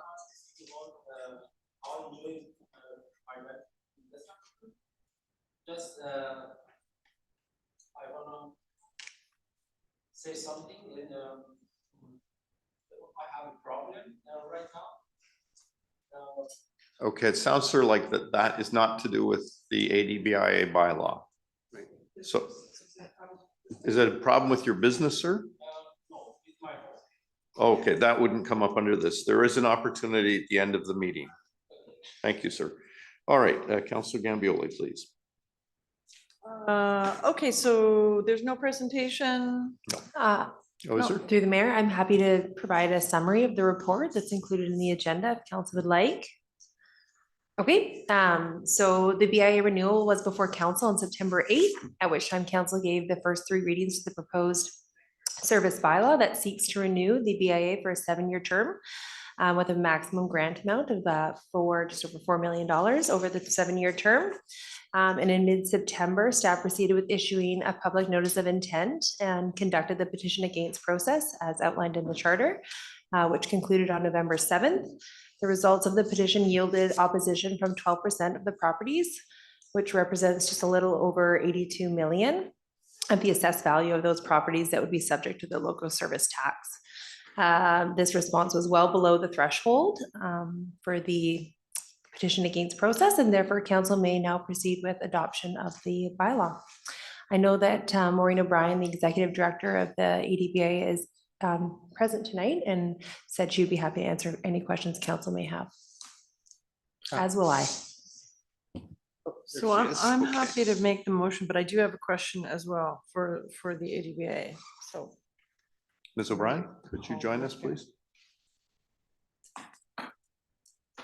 Thank you for joining us this evening. thank you for having me. So my question just relates to, generally the budgets, I guess. So, we're being asked to continue the ADBIA service bylaw and to increase the costs every year for the next 7 years, I think it is. So, when I look at the report that staff presented, it notes that there's over $500,000 in your bank account in reserves. And, I don't know, but if I were a business in your jurisdiction, I would sort of wonder, well, why are you wanting to charge me more every year for the next 7 years when you've got $500,000 in your bank? Why don't you spend that first and give me a break? So I don't know, when I read the report, that was my first thought, assuming I was a business owner and, seeing that there was some concern in the community by the results. So I just wonder what you might say to that question. Good question. We did address this at our AGM to the members that were in attendance, and we also addressed it in the mail out that we did to them. So we've not had an increase in our levy since we started. Looking forward over the next 7 years, everything's going up. So in the last probably 3 years, since we kind of got through COVID, we have a budget of 500,000, but have spent more than that. So we pull from that reserve every year to make up for what we are lacking. And we will continue to do that for the next 7 years until we reach a point where we will then finally be even. Because even though our levy and our budget comes in at like 500, we're usually hitting about 550. We will also need to replace the lights in the trees if this council decides that we're going to do that, because they are starting to get dim. So that's on our budget for next year. And then in Dunderave, when the development happens and the trees come down and the lights need to be replaced, we'll have to do that. So we've kept some reserve so that we're able to pay for those as well. Just on that note, I should say that some of the merchants on Clyde Avenue between the 14 and 1500 block would love to see some lights. We did put lights there, and that's how dim they've got in since we put them in 3 years ago. So we need to replace those lights. Last year I did the poles there. We did the poles, which really brightened things up. But yeah, it's on the list. There you go. To do. Thank you. Councillor Cassidy, please. So may I ask, since you've done all this work towards the beautification of the area, is it in your purview to replace awnings over the buildings, which are sadly lacking in any form of character? We do have a beautification fund. Yes. And that's another part of our budget that we try to maintain. And we do offer compensation for those that choose to get a new awning. We will pay 50% up to $2,000. So if Okay, an awning costs $5,000, we'll give them $2,000 towards it. all right. And so far, no one's taking you up on the offer? Yep, there has been a couple that have taken us up, but probably not the ones that you'd like to see. Well, obviously, if I'm still seeing them, they haven't taken you up on the offer. Thank you. You're welcome. Thank you. Thank you, Councillor Gambioli. Okay, we're good. All right, so I you, will Ms. make the O'Brien. recommendation as written. Thank you. Is there a seconder? Councillor Snyder. I will second that. Any further discussion? I'll call a question. All in favor? Contrary, the motion's carried. Thanks. Thank Ms. you very O'Brien. much. I look forward Thank to the you. next 7 years. Thank you. Item number 7, the Community Wildfire Resilience. Ms. Keith. And Mayor Sigur, while we spin up this presentation, I just wanted to let you know that we do have one member of the public that has called in to speak to council over Zoom, which I trust will work this time. Thank you.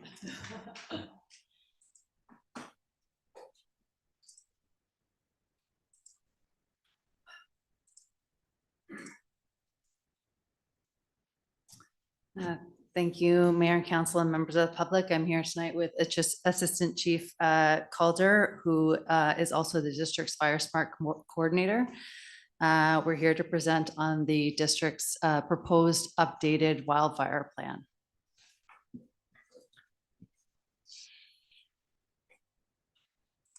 Okay, so I'll just go through a little bit of the background of why we're updating the plan and where we are today, how the plan was developed, and some of the more high priority plan recommendations. So this is an update to the district's community wildfire protection plan, which was approved by council in 2019. There was quite a bit of progress made since then by the district on actions to reduce the wildfire risk to the community. Since then, Fire Smart BC and the BC Wildfire Service have worked together to establish a new framework for wildfire management and planning for communities, which has been renamed to the Community Wildfire Resiliency Plan. So we have updated to that new provincial template. During the update in the plan development, we have updated our fuel type mapping, our risk assessment, and fuel treatment identifications. and really focused the plan on looking at what needs to be done in the community now to reduce wildfire risk. I should say that the development of this plan was entirely funded by a provincial grant that we received. And I should say that as we transferred to the new provincial template of the wildfire resiliency plan, that will help us to unlock further grants, which we rely on quite heavily for this work. So the progress to date in the last, since 2019, in the last 6 years, I guess, was that we have adopted a wildfire hazard development permit area. So this is approximately 5,000 properties in West Vancouver that now, if they are building a new home, they're required to build with wild or fire resistant materials and have landscaping that reduces the flammability and wildfire risk on their property. The fire department has also increased their wildfire fighting capacity by doing training for the local fire staff, as well as buying and purchasing equipment that will help in wildfire suppression. So as you may recall, in the last couple of years, we've acquired 2 Type 5 wildland trucks that increase our access up to the wildland urban interface. We've also completed approximately 140 Fire Smart assessments on homes within the community. We've done Fire Smart assessments on 30 critical infrastructure. So this is infrastructure that we would need during emergency situations, like our pump stations, electrical infrastructure, fire halls, and so on, as well as Fire Smart assessments for 4 neighborhoods. Assistant Chief Calder has established a North Shore Fire Smart and Resiliency Committee, which includes partners across the North Shore to work together on wildfire response and planning in the region. We have developed educational outreach materials for schools and the library and hosted quite a few events related to Fire Smart education. We have completed fuel management at 4 high priority areas, treating just over 18 hectares of land at the urban interface, as well as around our critical infrastructure, which was Eagle Lake last year. And we've done Fire Smart mitigation work on all of our fire halls and continue to do that work on a maintenance schedule. So upon review of what we've already accomplished, the plan was developed. So it was first developed by interviewing quite a few of the staff across the different departments to see where we're at and how far we've come, as well as North Shore Emergency Management. We shared information. We also shared information to the consultant about what we're hearing from residents and their concerns. Field surveys were done in quite a few of our parks, as well as our forested areas, to look at what the fuel type is, topography, and that sort of information to get an understanding of where is their greatest risk. And then the draft report was developed. The draft report includes a couple of different components, which we'll get into. Following the completion of the draft report, we engaged with several partners to receive feedback and their input. And then we finalized the plan for your consideration tonight. So there's 2 components to the plan. The first component was doing a localized risk assessment. So looking at the risk to certain values within the community and really focusing on the fire behavior related to fuel, which is, the trees and the vegetation in the community, the weather that we're experiencing, and topography. With relation to the weather, it was particularly focused to concentrate on the months where we're seeing the driest conditions and how that's changed and increased over time. And then the second part of the plan was an action plan. So these are recommendations, sort of a toolbox for the district to use to improve wildfire resiliency in the community. And we can use these recommendations to inform our communications, our response capacity, and our education programs for the community. So we did look at the values of risk and focus, at the fire risk to these values. So we're looked at the critical infrastructure, as I mentioned before. We looked at all the private property structures, which is of high value, as well as our facilities and medical services. We looked at archaeological sites and culturally significant sites. Environmental values. So these are looking at our watersheds, our creeks, and areas where critical habitat and species at risk are located, as well as the recreational values. So understanding that there's a lot of use of our forested areas and our parks, And we've recently dedicated new park up in the upper lands, and those are important to manage and value. So the focus of the plan was at the wildland urban interface, and this is really where the zone of natural forested areas really meets our structure and values at risk. So it was focused in this area, which is not all of West Vancouver, but it's where we're looking at most of our values at risk. So looking at the localized risk assessment, and I should mention that the plan really only assesses public lands. It doesn't look at the private lands. And so that needs to be acknowledged as a unique factor to West Vancouver in terms of how much of our community is adjacent to forested areas. Most of our lands are assessed as moderate to low threat to wildfire risk when you're just looking at fuel, weather, and topography. But it's important to note that we have that the risk factor can increase just given the high infrastructure value we have, both of our critical infrastructure, but also of our homes. There's complex topography. It's very difficult to access areas if a fire should break out in our forested area. So that needs to be taken into account. And then through the surveys done by the wildfire expert, just given the high percentage of private land that couldn't be assessed, much of this is either developed and has quite a bit of flammable materials on a property, or there's a significant amount of forested private lands adjacent to our community that could pose a threat as well.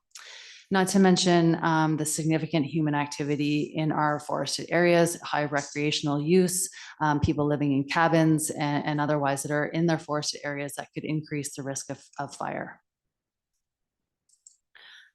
So following that assessment of sort of the state of where we're at now, the plan outlines 44 recommendations, outlining the priority from high, moderate to low, and the timeframes when work should be done, as well as potential funding sources, meaning grants that could be used to support the work. The new provincial template really focuses on the 7 fire smart disciplines in terms of education to our residents as well as tourists, you know, what we can do within our legislation and our bylaws and our OCP to help to reduce wildfire risk, particularly on private property. There's recommendations related to the existing development permit area in terms of the requirements and spatial extent, really a review of the DPA, considering it was done over 5 years ago. A lot of focus then on interagency cooperation, really working across the North Shore, training our fire department, as now if resources are strained across the province, there really is a reliance on local firefighting staff to help with wildfires. And then emergency planning, and finally the vegetation management, which is the fuel management we do primarily on public property, but also the fire smart work that residents can do on their own property. So I'm just going to go through the high priority recommendations and not all 44. The high priority recommendations are ones that, you know, staff from parks and planning as well as the fire department have already been working on. They're sort of continuing from the old plan. And it's really focused around maintaining and expanding our Fire Smart program, our outreach and education, really trying to reach the residents that are at this wildland interface and what they can do on their property. There's recommendations around increasing Fire Smart positions at our staff level. Right now, Assistant Chief Calder is our Fire Smart coordinator. He is not able to spend all of his time on that work, just given his other duties within the fire department. And therefore, we are at limited capacity to really further a Fire Smart program in the community. We do our best with what we can. Continuing to mitigate or reduce wildfire risk around our critical infrastructure and keeping on top of that. There's recommendations around looking at landscaping requirements that are Fire Smart, you know, what things should be planted on private property, what trees, what shrubs to keep the wildfire risk low, and how to communicate that and educate that to our residents. There's a bit of recommendations around using some of our municipal parks and green spaces as fuel management demonstration areas. And this is really looked at as choosing areas that are adjacent to private properties that need some cleanup. So there's a lot of debris on the forest floor. There's a lot of dead trees. There's a lot of low hanging branches. And so they're high flammability. And so if we went into these parks and we cleaned up these areas and demonstrated to the adjacent properties that this is what they could do on their properties, it's a good educational tool.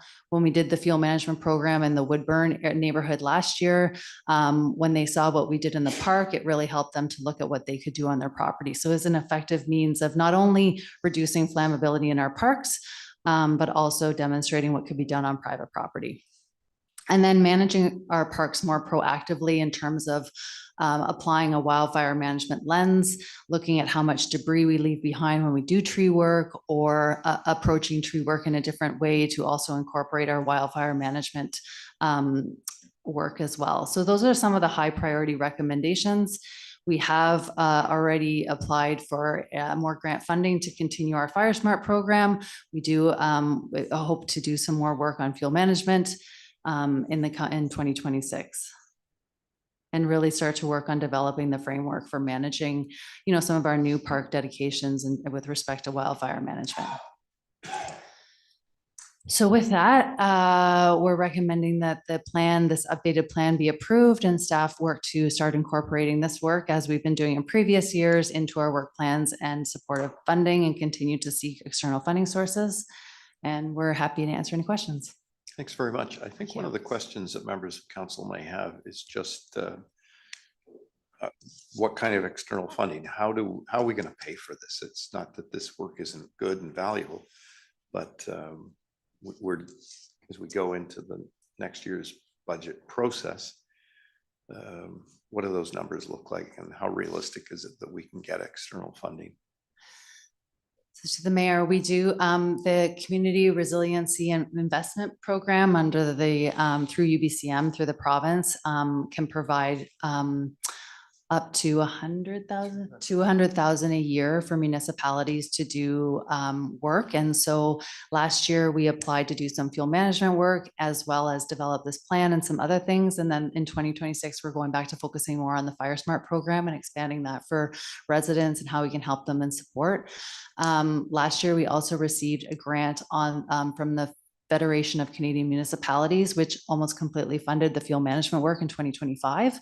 Originally, council had approved that funding through the environmental reserve, but we didn't need to use it because of the grant. So the funding can be reserved can be returned to the environmental reserve fund, or used in 2026 to continue this work. So the Environmental Reserve Fund helps us to leverage the external funding, but I am noticing that more and more there's new funding streams that are coming out more on the climate adaptation side work. So wildfire work and sea level rise and that sort of stuff. So they're coming out much more frequently and on a more regular basis, which helps. So by approving this evening, it sets in motion the ability to apply for those grants, and we don't have to commit money until we know how we're going to do from those grants. I think we're just very conscious of.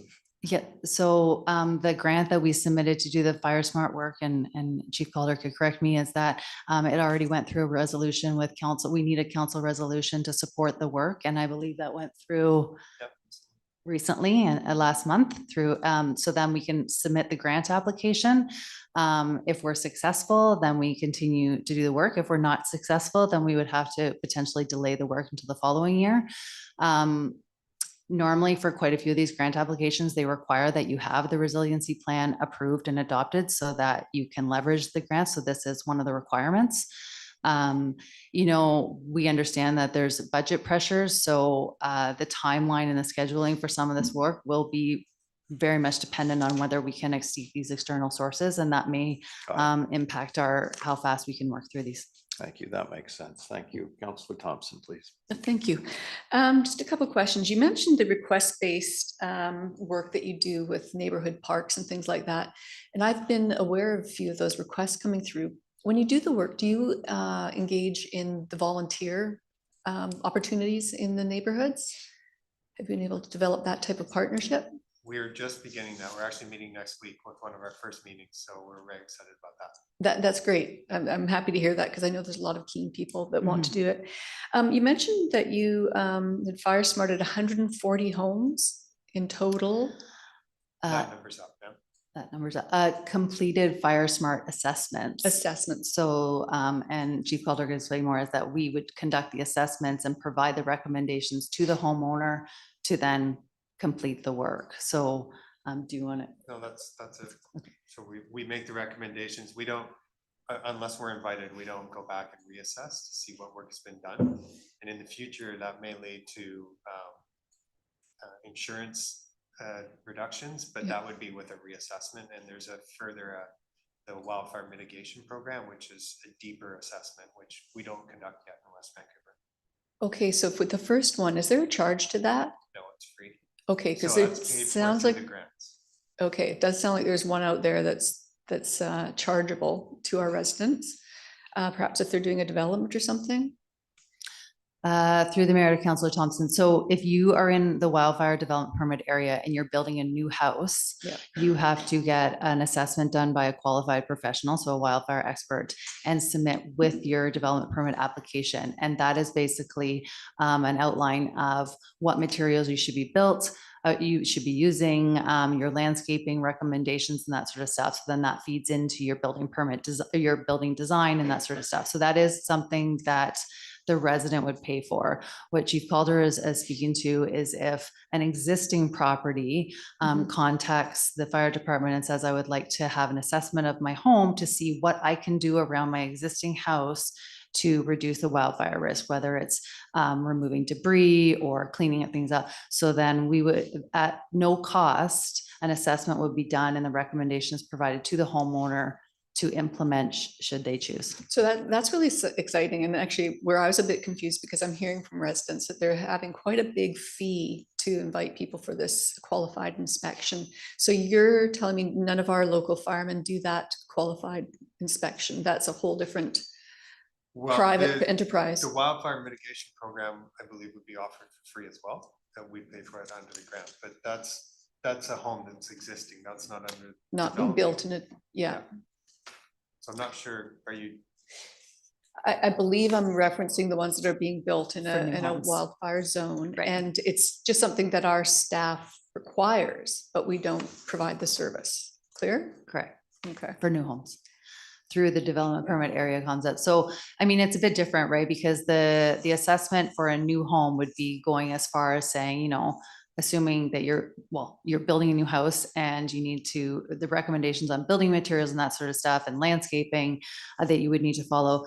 The Fire Smart assessments that are done for existing properties don't go to that extreme. Like they're not telling you to, it's more, you know, you might want to consider this type of fencing. You might want to clean up under your eaves. You might want to trim this tree back from your roof so that it's not overhanging. It's sort of, it's a lesser degree. Yeah, yeah. And I think our community is so happy with that, whether it's a personal home or a neighborhood area. I've heard great feedback. I'm just getting a lot of negative feedback about the permit that they need to go through in order to get a development permit. I'd like to see what we can do about that. But thanks for the presentation. Very interesting. Thank you. Councillor Snyder, please. Yes, just a couple of comments.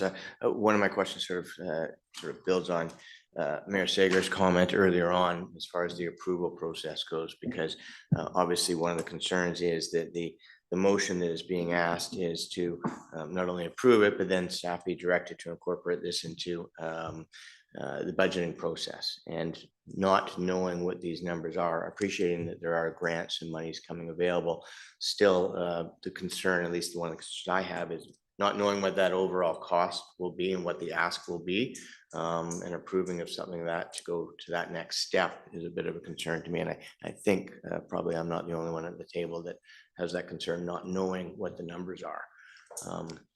But I think the answer is that this allows them to apply for the grants. Which allows So we them need to, to find so out. without this being approved, you can't actually apply for the Exactly. grant, and then so it becomes a, so I can appreciate that and accept that. One of the things that wasn't included or I didn't see is that I know that over time we have been looking at these early wildfire detection systems as being part of our concerns, and I didn't see that really addressed in the report. So through the mayor to Councillor Snyder, it was mentioned in the report as a sort of tool in the toolbox, an option to support the district in, or identifying wildfires, and it could help with our response times and that sort of thing. The reason why it wasn't specifically in the template of recommendations is that the template is really focused around the fire smart disciplines, and that's not one of them. That could change. But that being said, we recognize that that's continues to come up, and it's something that I know a lot of other municipalities and regions are exploring. For your awareness, in 2026, we have put into the annual budget a new initiative related to early detection for council's consideration during the annual budget review. Okay, that's great to hear.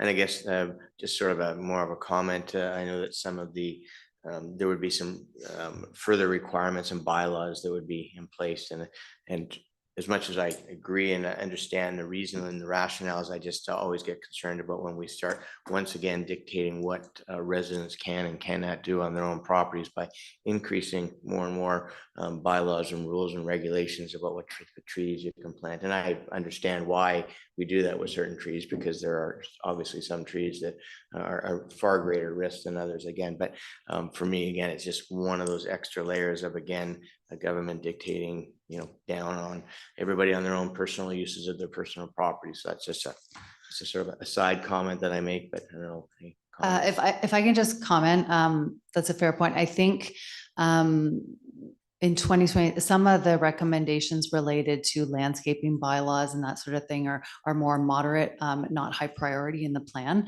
And so we need to give a bit more thought to that. Our intention or hope in 2026 is to really focus particularly on the education, what could be suggestions or recommendations of what could be planted versus taking the regulatory approach.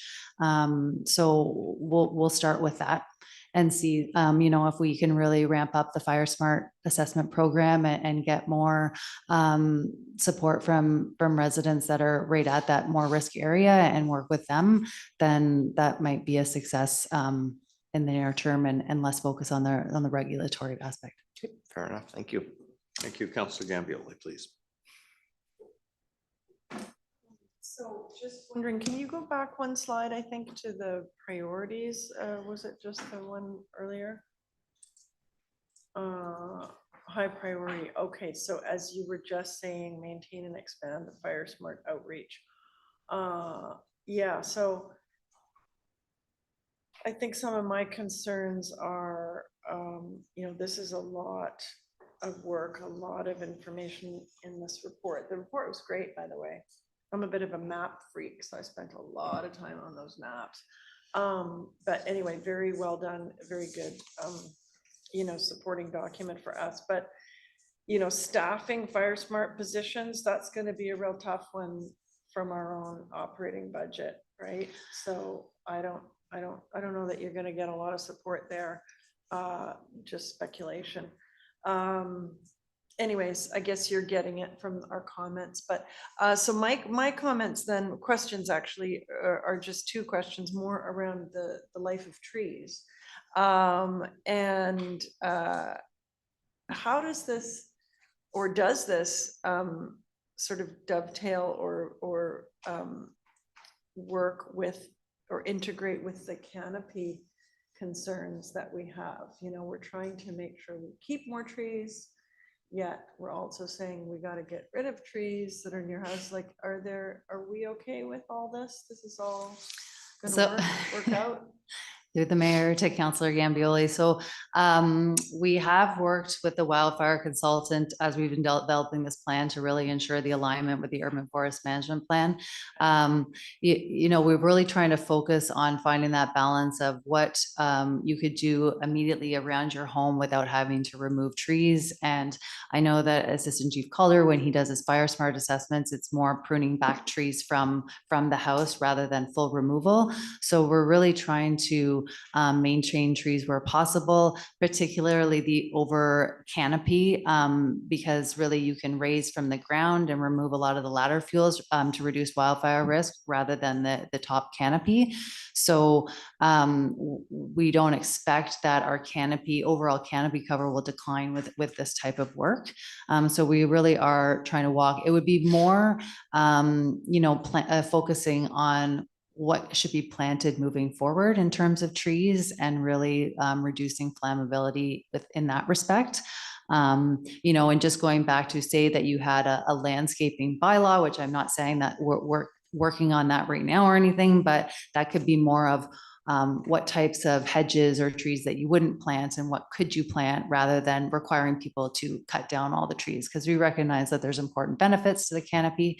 I will also say that in 2026, we're proposing to do another canopy cover study across the district to look at how that's changed over time and really ensure that these plans continue to align and not conflict. Okay, my last question on behalf of trees and tree succession is, you had some photos before and after in your report. And, you know, what struck me was that, you know, the before pictures look, you know, like a natural forest with ferns and, you know, logs that have fallen over and stuff.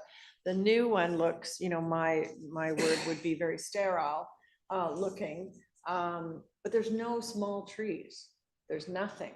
So what's the succession plan in areas like that we've cleared out? Like there's a bunch of tall trees with no branches for like 40 feet, and there's not a single fern, and there's not a single baby tree. So what happens when all those trees die or fall over? Are we just not gonna have any forest left in those areas? Like, So the recommendation in the plan, and this is something we've been looking at for the one park that was done up in the Woodburn neighborhood, is to go in and plant ferns and understory so that they'll, now that there's spacing and a bit of area for them to plant, they should survive to create that understory. So that is the succession.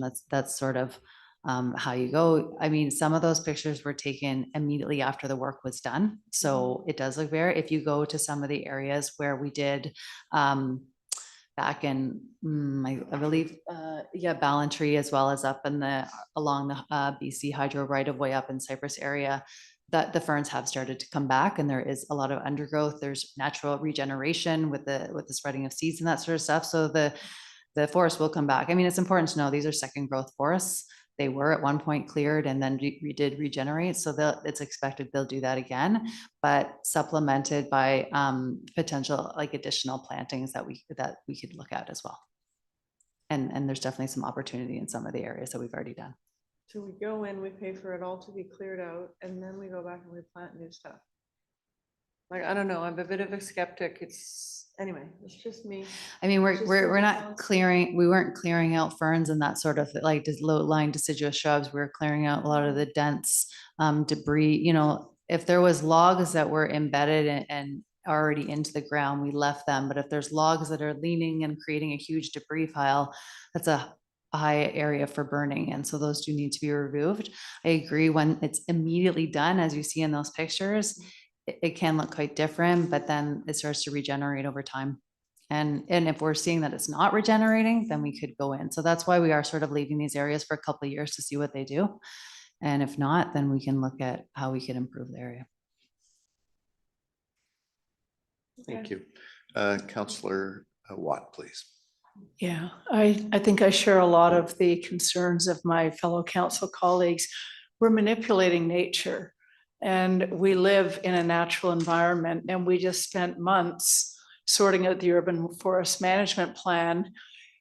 And now we're looking at a report where we're now going into these forested areas that, as others have mentioned, we are trying to preserve, grow healthy canopy. And I just feel like my head is spinning. Like it's a lot of legislation being proposed first through the urban forest management plan, where we also now have bylaws where if you get on one of those ladders to trim the tree that we're supposed to do for the urban forest management plan, we need to come down here, get a permit in order to do that. So I personally would love not to vote on this tonight and spend a little more time looking at it all. And I just have a few other, so the rebates, there's a recommendation now for rebates of up to 50% to residents to protect their private property.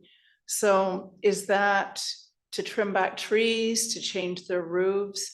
And is that provincial funding? Is this to come from our budgets. What? I wonder if I could just jump in here for a minute, because what I think we might be putting the cart a little bit before the horse. I think it is wise to approve this plan and allow the staff to then apply for the different grant monies, because I'd hate us to lose out on any grant monies.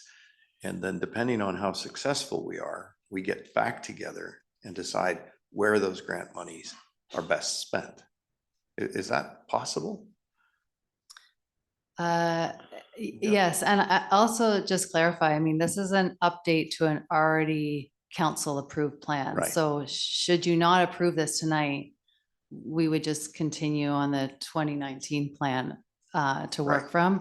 This one is a 5-year update reflecting the change in climate. And I will say it's actually a more focused one, you know, in terms of the broad fuel management treatments that were recommended in 2019. This is quite focused to much smaller areas that really I think, need some cleaning up and are highly flammable areas, and really focusing on where our high valued places are, including our homes and our infrastructure. So this is not approving all of this work to be done. For example, we are not proposing a fire smart position in the 2026 budget. We recognize the budget constraints. It's a recommendation in the plan to look at how we are spending our resources on wildfire management.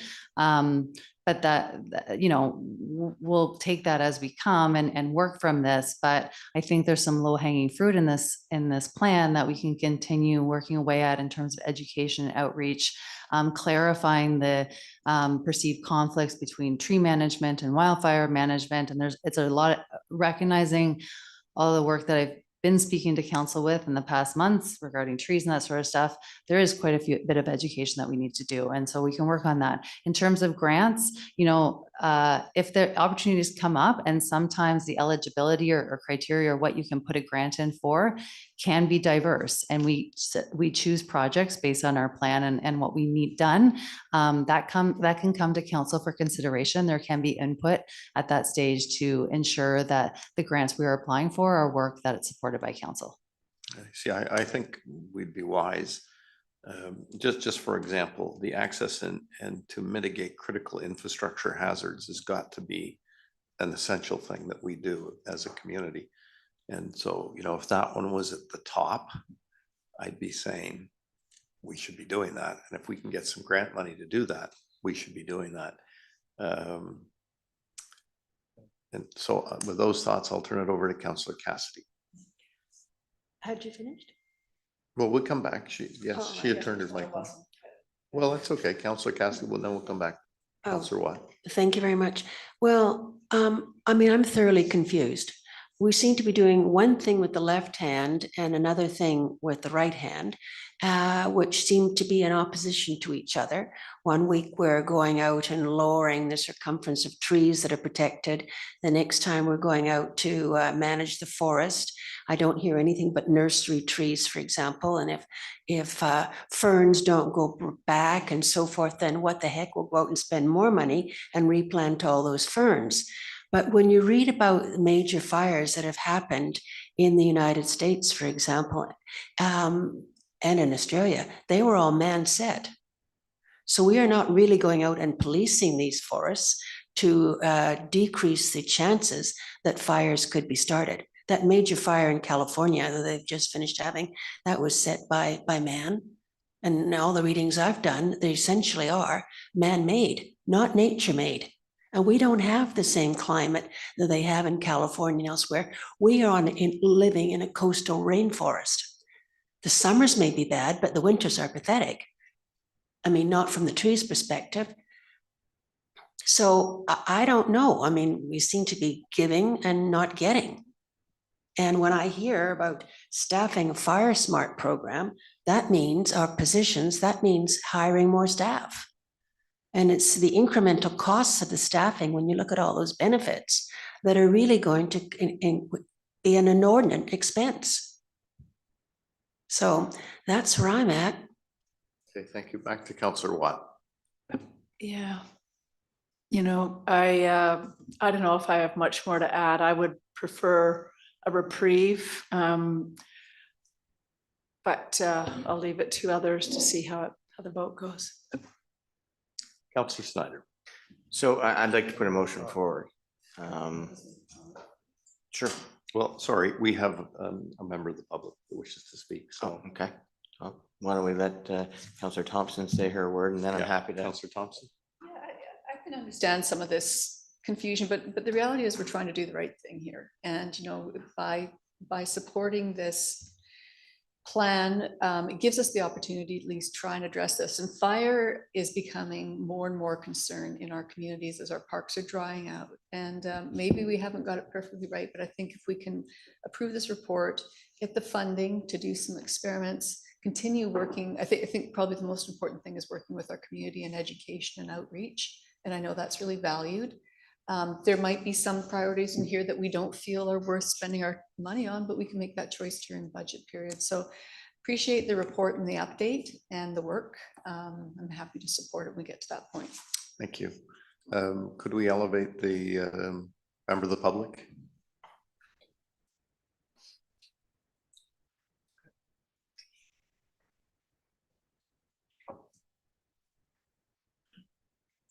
Who's our public? Do we have a member of the public? Mr. Ranch, you should be able to turn on your Oh, microphone and so- your camera at this point. You've got 3 minutes to address council. Okay, thank you. Can you hear me, everybody? Yes, yes, we can. Okay, thank you. Good evening, Mayor Sager and councillors and staff. Thank you for the opportunity to speak tonight.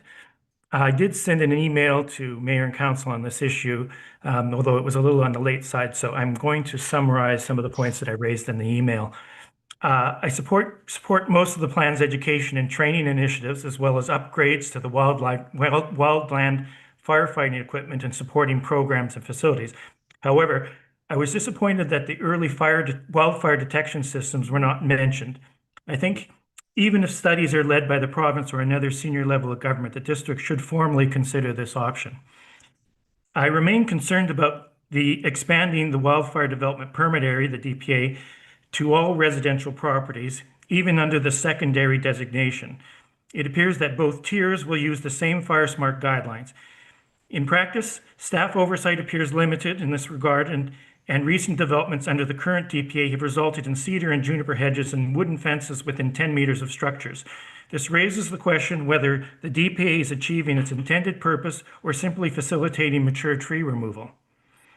I support the plan's emphasis on the immediate zone around homes, consistent with Fire Smart BC's evidence that a clear 1.5 meter zone and a non-combustible roof greatly improve survival odds. However, I'm uneasy about introducing a standalone bylaw regulating vegetation on private properties. Enforcement would be difficult, and education may be a more effective tool in this way. I also question the recommendation to proactively manage trees in natural area parks and rights of ways. Why include low-risk fire parks such as McKechnie Park? There is a risk that such measures could be influenced by adjacent property owners seeking more view or light rather than genuine fire safety. Now, I think there's a few areas where in these right-of-ways where there's been slash that have been left behind by BC Hydro or some of the telecoms, and I think that's obviously something that needs to be removed. But I'm concerned about sort of removing trees or trying to get gaps and whatever between the canopy and the trees. Finally, it also is, of course, I'm also concerned about whether Fire Smart and forest thinning principles are too broad to be applied across the whole of the province, especially in our coastal forest microclimate. And I think that there certainly has to be more studies that need to be done in order to kind of clarify whether or not this is the best approach for our type of forest, our microclimate. Finally, I ask whether the district has hot work regulations for construction activities that generate heat or sparks. The 2024 Dunbar construction fire in Vancouver highlights the risks. A stronger policy requiring registration of hot work and submission of fire safety plans could help prevent similar incidents here in the district. In conclusion, while I support many aspects of the CWRP, I believe several recommendations require clarification, oversight, and further public discussion. A balanced approach combining education, just finished, a balanced approach combining education, practical safeguards, and transparent policy will be essential to ensure wildfire resiliency measures strengthen rather than undermine the safety and integrity of our community. Thank you for your time and opportunity to present my thoughts. Enjoy the rest of the evening. Thank you. Very much. Thanks for sharing your thoughts with us, sir. Thank you.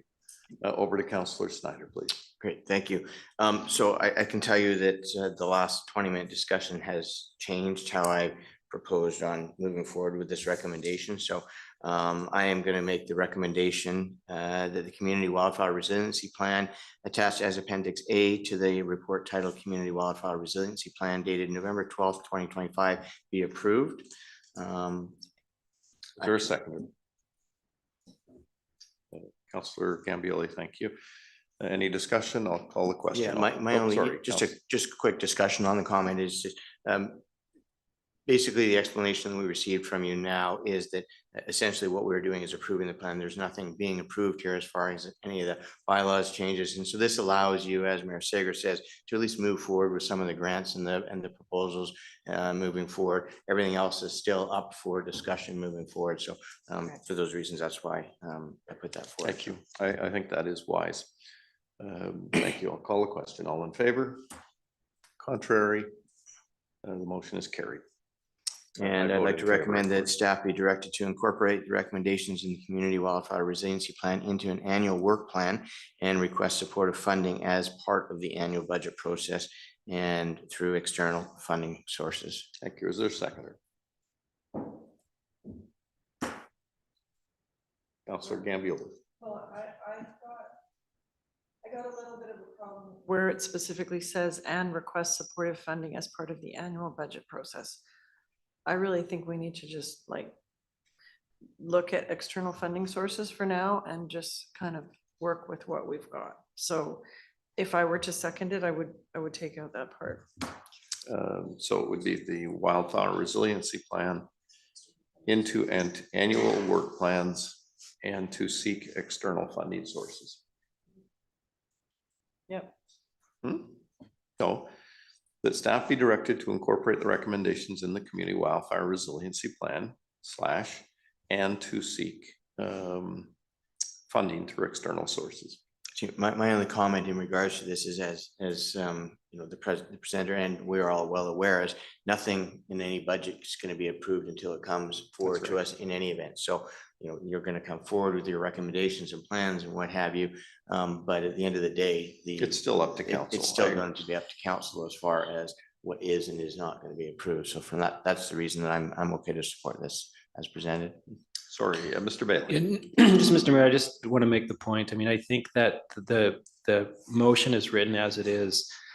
As Councillor Snyder has said, you're not committing to any budget with respect to this motion. Everything would come forward for a future council discussion and decision, and there would be transparency around all the things that we're asking for. I think it would be a mistake to eliminate the inability for staff to request funding. So for example, if we go and get a grant proposal and the grant comes back and says, hey, we'll give you $100,000 if you chip in $10,000. And I'm not saying that that's the case, but that is something that could happen. I think that would be a missed opportunity. And I think, again, you're gonna have the ability to say no to that in the future. But I think that I would recommend that you maintain the wording here so that you keep your options open with our ability to leverage external funding sources. Thank you, Mr. Bailey. I agree. Councillor Gambioli, I'm hoping that might have swayed your mind. Mr. Bailey, you're a very good advocate and very convincing, so I will second the motion. Okay, I'll call the question. All those in favor? Motion, and those opposed? The motion is carried.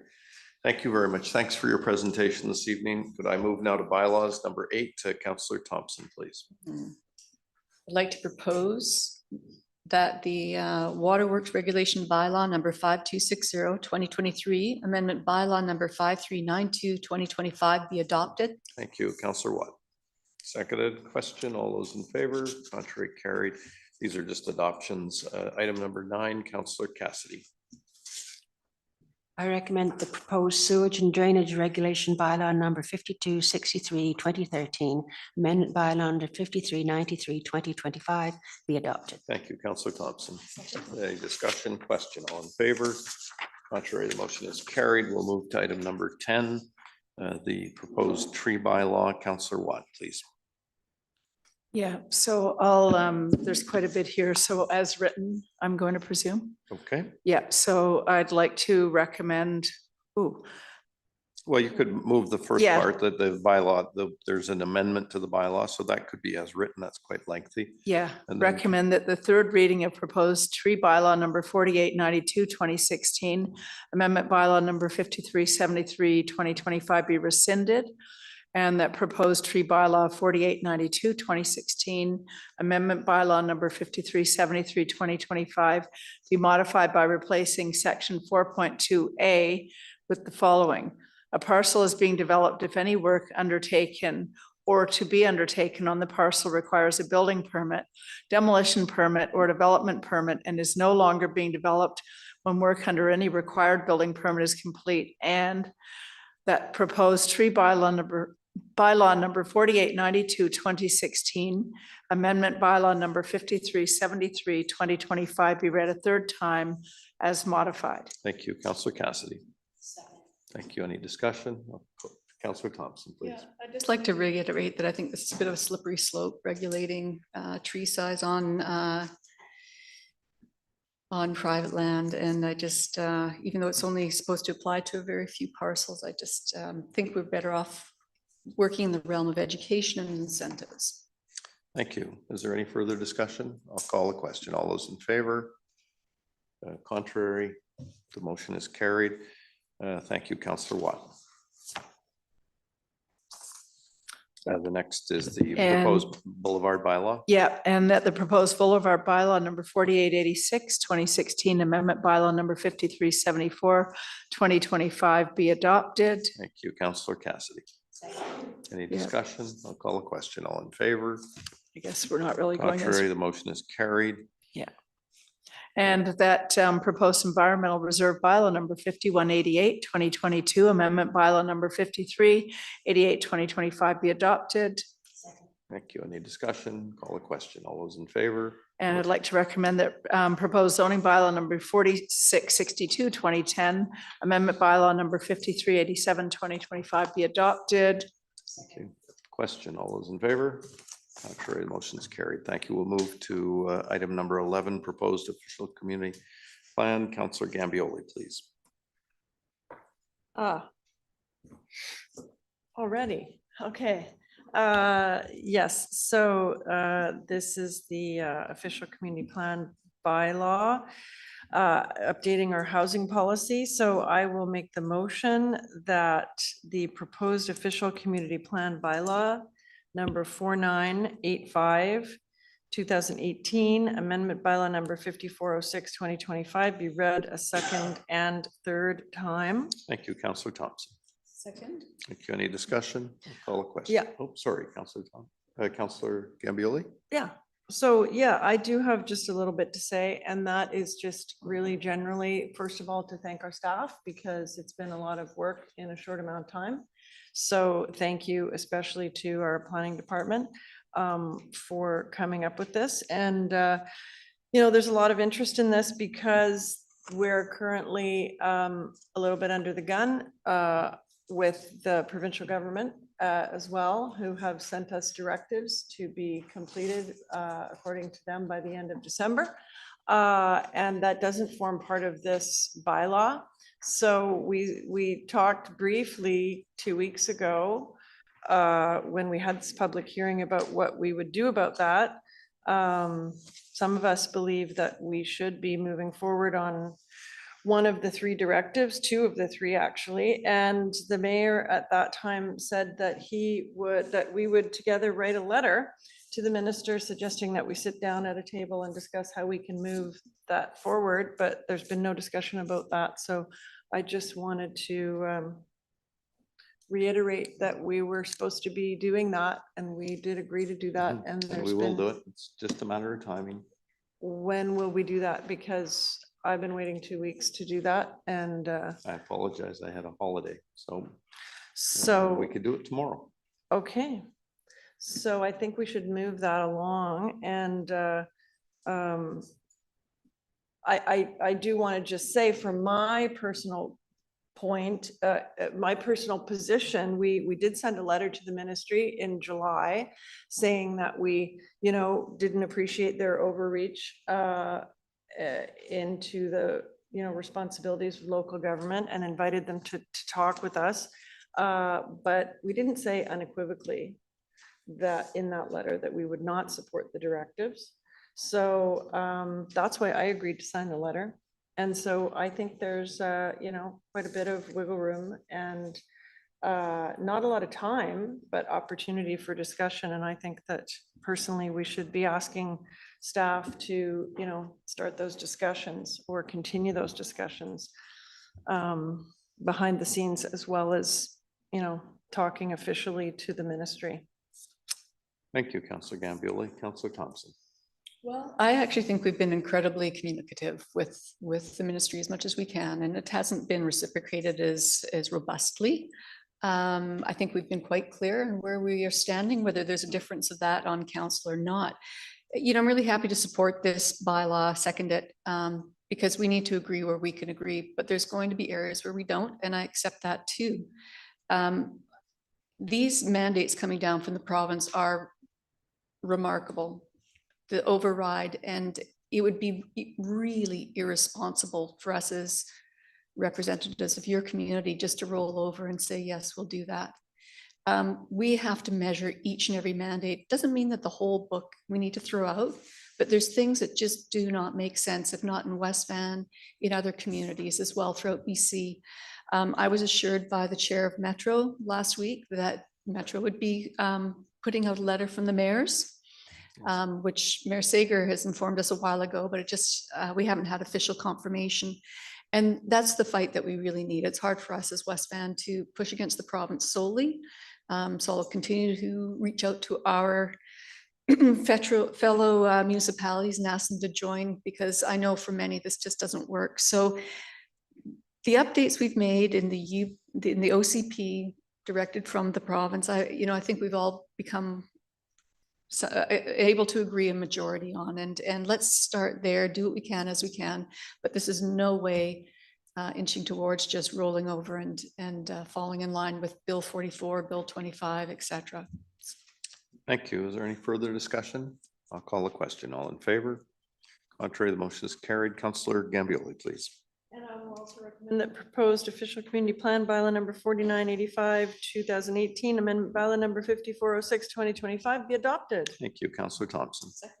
Any discussion? I'll call the question. All in favor? Contrary, carried. We have the consent agenda items, and I'm going to pull 13.3 from the consent agenda items. Councillor Thompson. Mayor Sager, I apologize for the interruption. There have been a number of people signing up to speak to a variety of different items on the consent agenda. I don't know if you'd like to hear from them before you vote on the items or after. Oh, I think it'd be more appropriate. How many do we have to speak? Okay, well, to item 13.3, which we can get to later, do we that have about later, 7 or yes. 8. We have one speaker for 13.2 for 13.9, which is regarding the 2196 Marine Drive.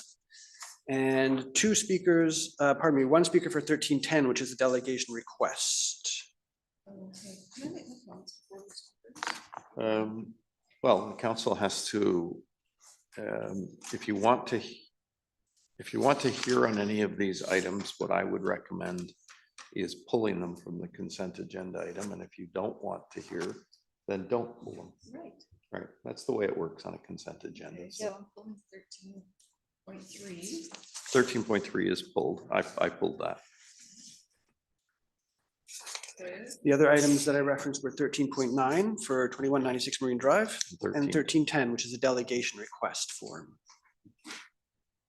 13.9 is the protection. It's the gas station, and that's a protection. I'm curious about. Is that what that gentleman was doing? We signed up that gentleman for item 16, public questions and comments. Yeah. Sorry, is the owner or a representative of the property at 2196 present? And is that the person that wants to speak to the item? Yes. Okay, well then we should pull that. All right.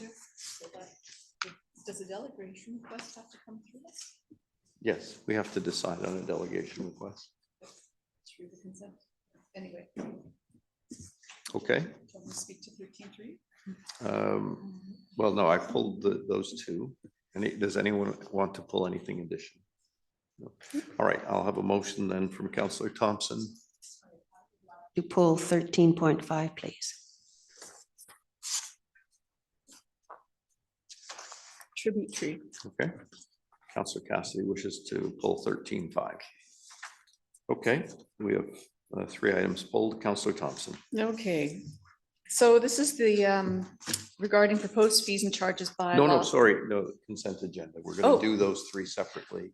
And Gotcha. then we'll let people speak. to Okay, them. I'd like to recommend that the consent agenda item minus the items we just pulled be approved as written.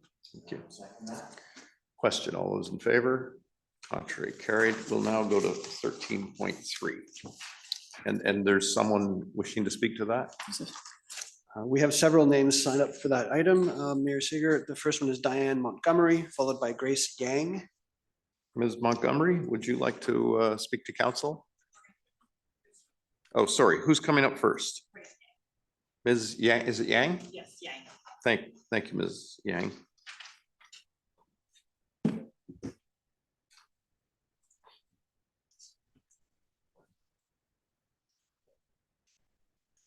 Good evening, Mayor and Council, and thank you for the opportunity to speak. My name is Grace Yang, and I'm a resident of the District of North Vancouver.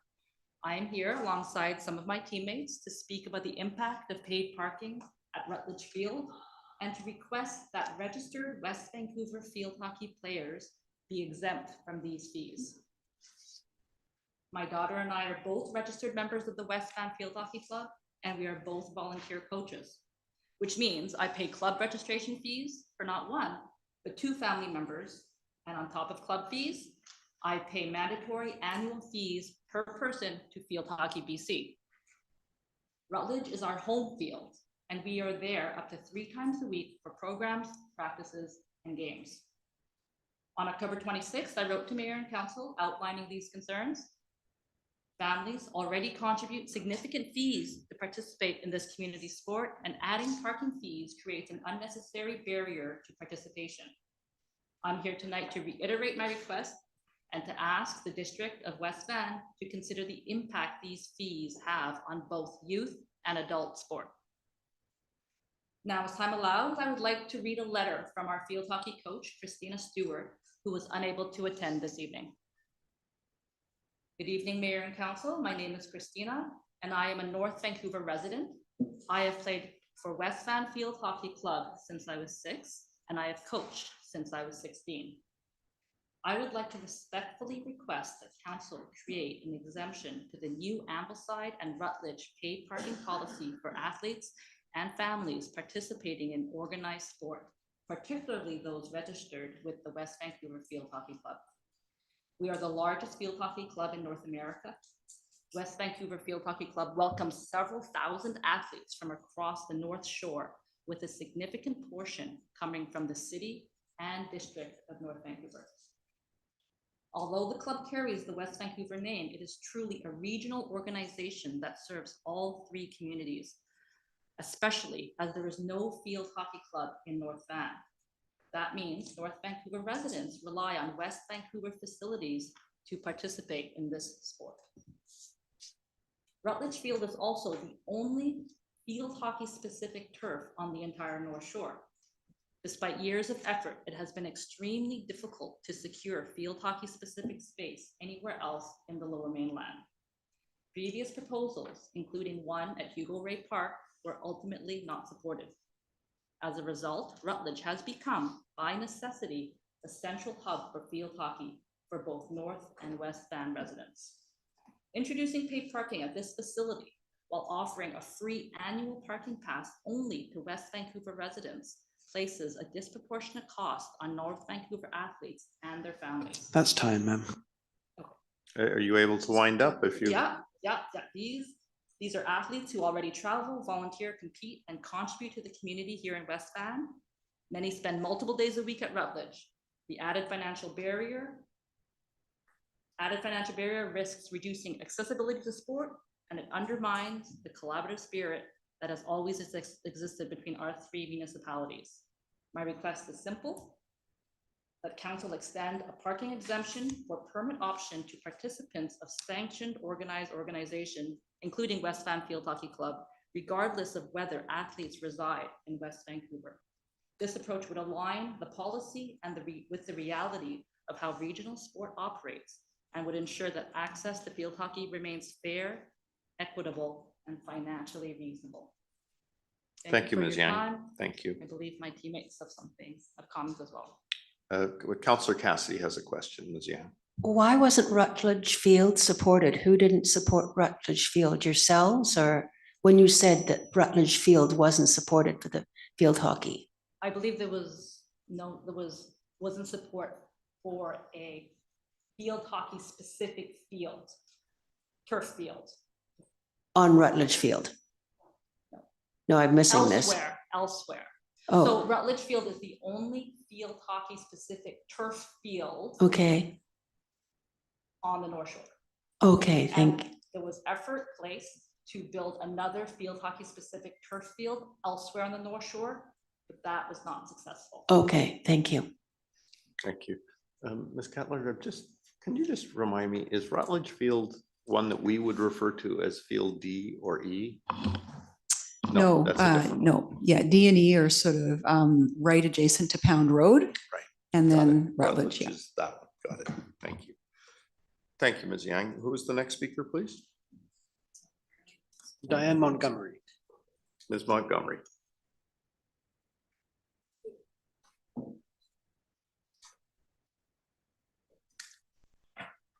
Good evening. Good evening.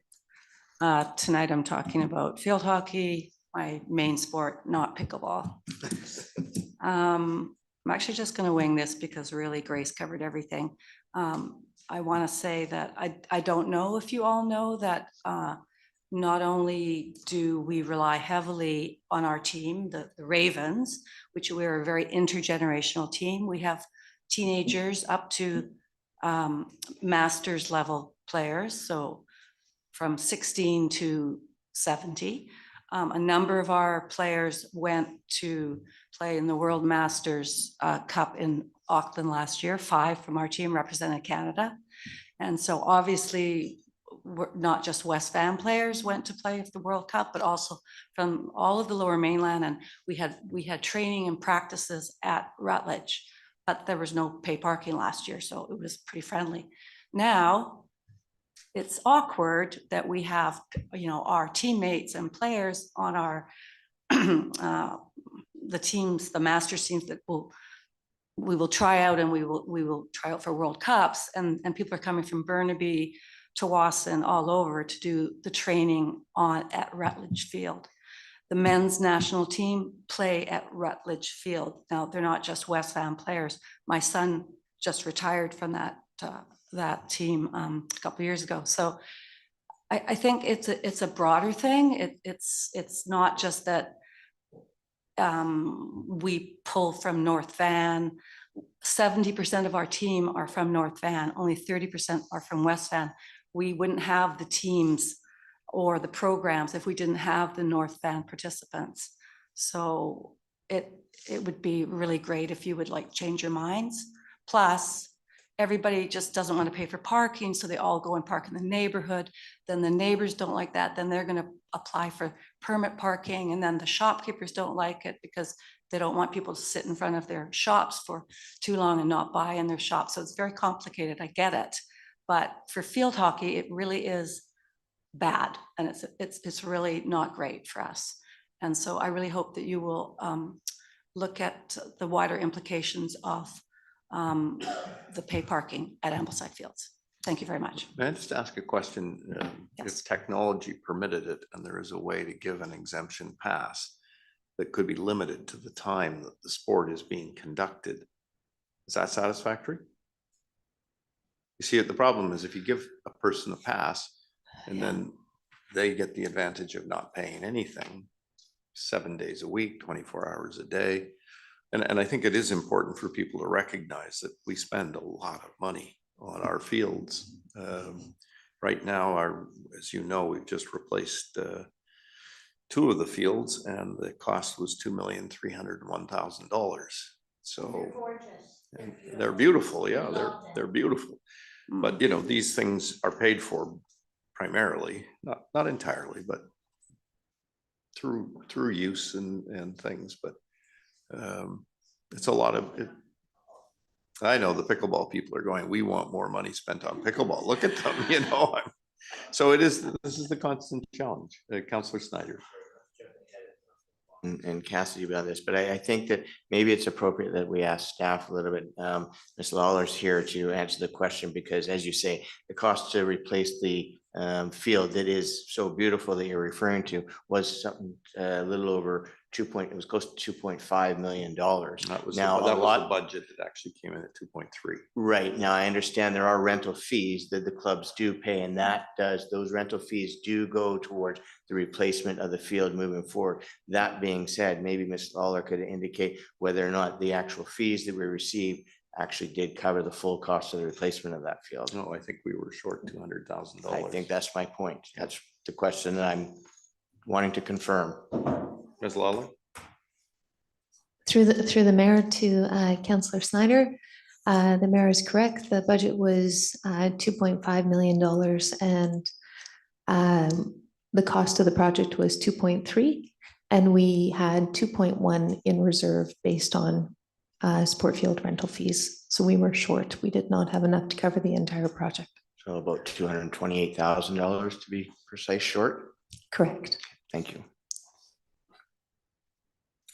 So I guess my question was, if technology permitted some kind of a permit so that people could play the sport, but it's not all of the time, it's not a pass they can use just to come to the beach. Well, yeah, I mean, sure, if you can figure that out, that'd be great, yeah. Okay. We just want to play field hockey, and we don't want all our teammates to have to pay, and people from Vancouver who come to do training and other programs. We just don't. Thank you. It's a barrier. Councillor Cassidy, please. You know, we're talking about transit these days and active use of transit as opposed to using the cars and causing all this congestion on the roads. So how much equipment does a field hockey player have to carry with them? Well, some of the younger players take the bus. You know, you've got a bag with a stick and extra. So technically speaking, not much. So they could take a bus, or why not carpool? Okay, we do carpool. We have on our team 3 mother-daughter and people that live, you know, they do carpool but you can't, you know, it's a 7 o'clock at night practice until 8:30, and you're coming from, I don't know, Lynn Valley. I'm not, and you've got kids you just put to bed. Maybe you don't feel like taking the bus. You're gonna have to leave at 5 o'clock. So now you're getting into our transportation problems across the districts.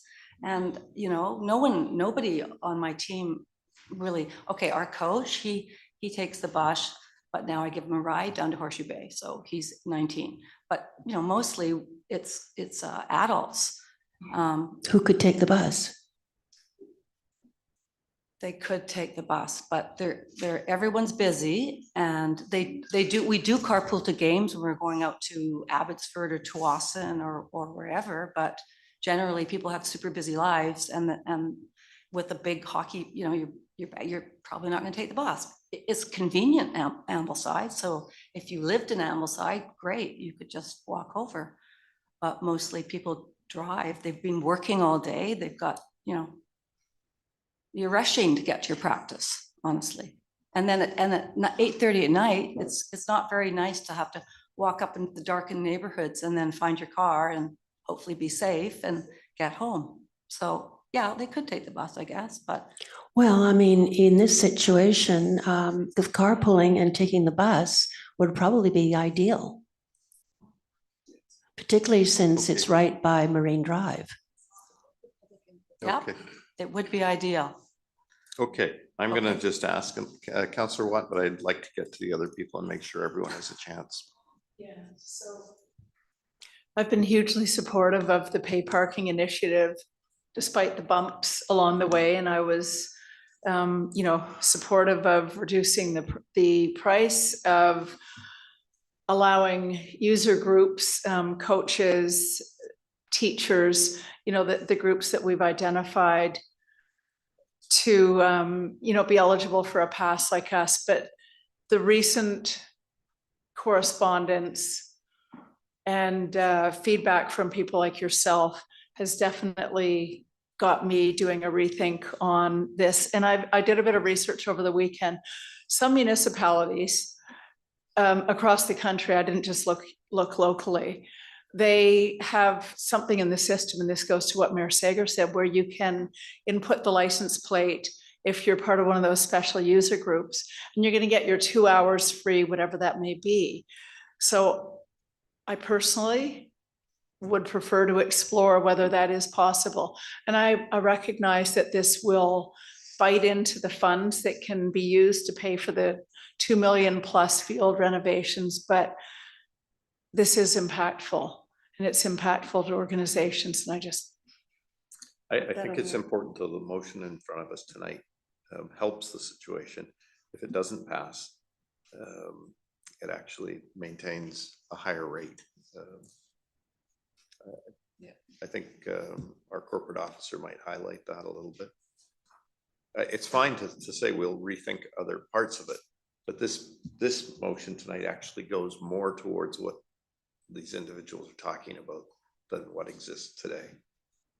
Thanks, Mayor Sager. I'd actually defer to our Senior Manager of Parks, Joe Lawler, to respond to that. Ms. Lawler, am I correct on that?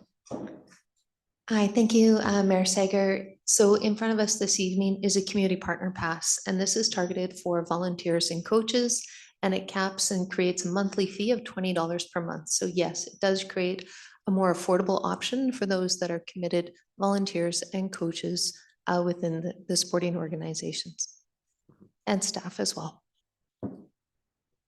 We hear from the rest of the public. Yeah, if we could ask other members of the public who wish to address council. Thank you, Mayor Sager. The next speaker on the list is Shelley Tapp, followed by, I believe it says Cher Lacoste. Sorry, Shelley. Shelley Tapp. Tapp? T-A-P-P. Ms. Tapp. Oh, there we go. Ms. Tapp, nice to see you. Thanks for joining us this evening. Okay, so much to say, so little time, so I'll just get started. I'm a member of the West Van Field Hockey Club. I've been involved in the club for over 25 years. During this time, my family has supported our club as players, assistant coaches. They've helped as umpires and volunteers. We were right there hosting the 3 huge international events that we held at Rutledge. There were a couple of Olympic qualifiers and the Golden Oldies. I do not live in West Vancouver. I am a North Vancouver person, and so is the rest of my family. And yet, if you looked at the amount of hours that we've contributed to this municipality, it kind of rankles that all of a sudden I'm being asked to pay more money to park at my home field. I don't know if any of you were here in 2011 when Rutledge opened, or whether you remember how we rose to the occasion and we raised the funds to help Rutledge become a reality. And there were hours and hours put into that. Like I said, I've been there for 25 years. When Rutledge went into being what it is, it was noted in your sport field master plan as a basis upon which to model future partnerships. I've already expressed my opinion as far as safety concerns for having to walk in the dark to my car and those practices after 8:30 at night. So you've heard me on that. But what I'm going to say is that there's a sport field master plan that you have, and it does have a date of 2011 in it. But this plan notes that sport can provide economic benefits to surrounding businesses. It talks about how many thousands of people come through your city and district due to the fact that we have all these people coming to our fields to play. It's a huge benefit. But I can tell you right now that those of us from North Vancouver who used to come, play, and then say, why don't we go for breakfast? Oh, who wants to go shopping down into Ambleside, Dundrave area? That's not happening anymore. And it's not happening because we cannot do that. we are not able to financially really pay to be parking in the parking lots. So we're parking in 2-hour parking in your neighbors' areas. It's really unfortunate. I am asking that in the future, I would like to see, before you make any decisions, that you do what is spelled out in this sport field master plan, which is engage in collaboration with the sport users as recommended in section 6.2 of the sport field master plan before making any decision on parking at Ambleside area sports fields. That's time, ma'am. I would really appreciate if you would take that into consideration and treat us with that kind of respect. Thank you very much. Thank you, Ms. Dow. Thank you very much. The next name on the list is, I believe, Cher Lacoste, Ms. Lacoste? followed by Karina Wood. Hi, so I'm also here to speak on behalf of the West Vancouver Field Hockey Board. So I'm a board member. I also live in West Vancouver, so I personally have not been impacted by the parking fees, but I do want to speak on behalf of our community. We have over 1,000 junior members, 300 to 400 adult members, and in any given month, we have about 650 users from within our club and about 150 users from outside of our club, other games that we're playing. So that's on a monthly basis. So some of the proposals that have been mentioned, like a $20 a month fee for volunteers, umpires, this is just going to push them out. We have over 150 volunteers in our organization. So them, and I'd say they're probably a third in West Van and 2/3 not in West Van. So to expect people to donate so much time and then also pay on top of that to come and park, we're just going to lose people. So our community helped build that field. We built Rutledge up as a world destination for hockey. Shelley mentioned a couple of the major events that we had there. Active transportation, I am absolutely a fan of. I ride my bike to work. Can I ride my bike to field hockey? My practice ends at 9:30. That's not happening. I'm not riding through the British properties in the dark at night with a stick on my bag and cleats on my feet. It's just not happening. How many of you took transit to get here today and are going home by transit, and you don't have a bag with a stick and all kinds of stuff in it? So active transportation, taking the bus, yes, when your game is at noon on a Saturday, perhaps that's happening. But we play all through different hours, and it's not safe, and there really is a limit there.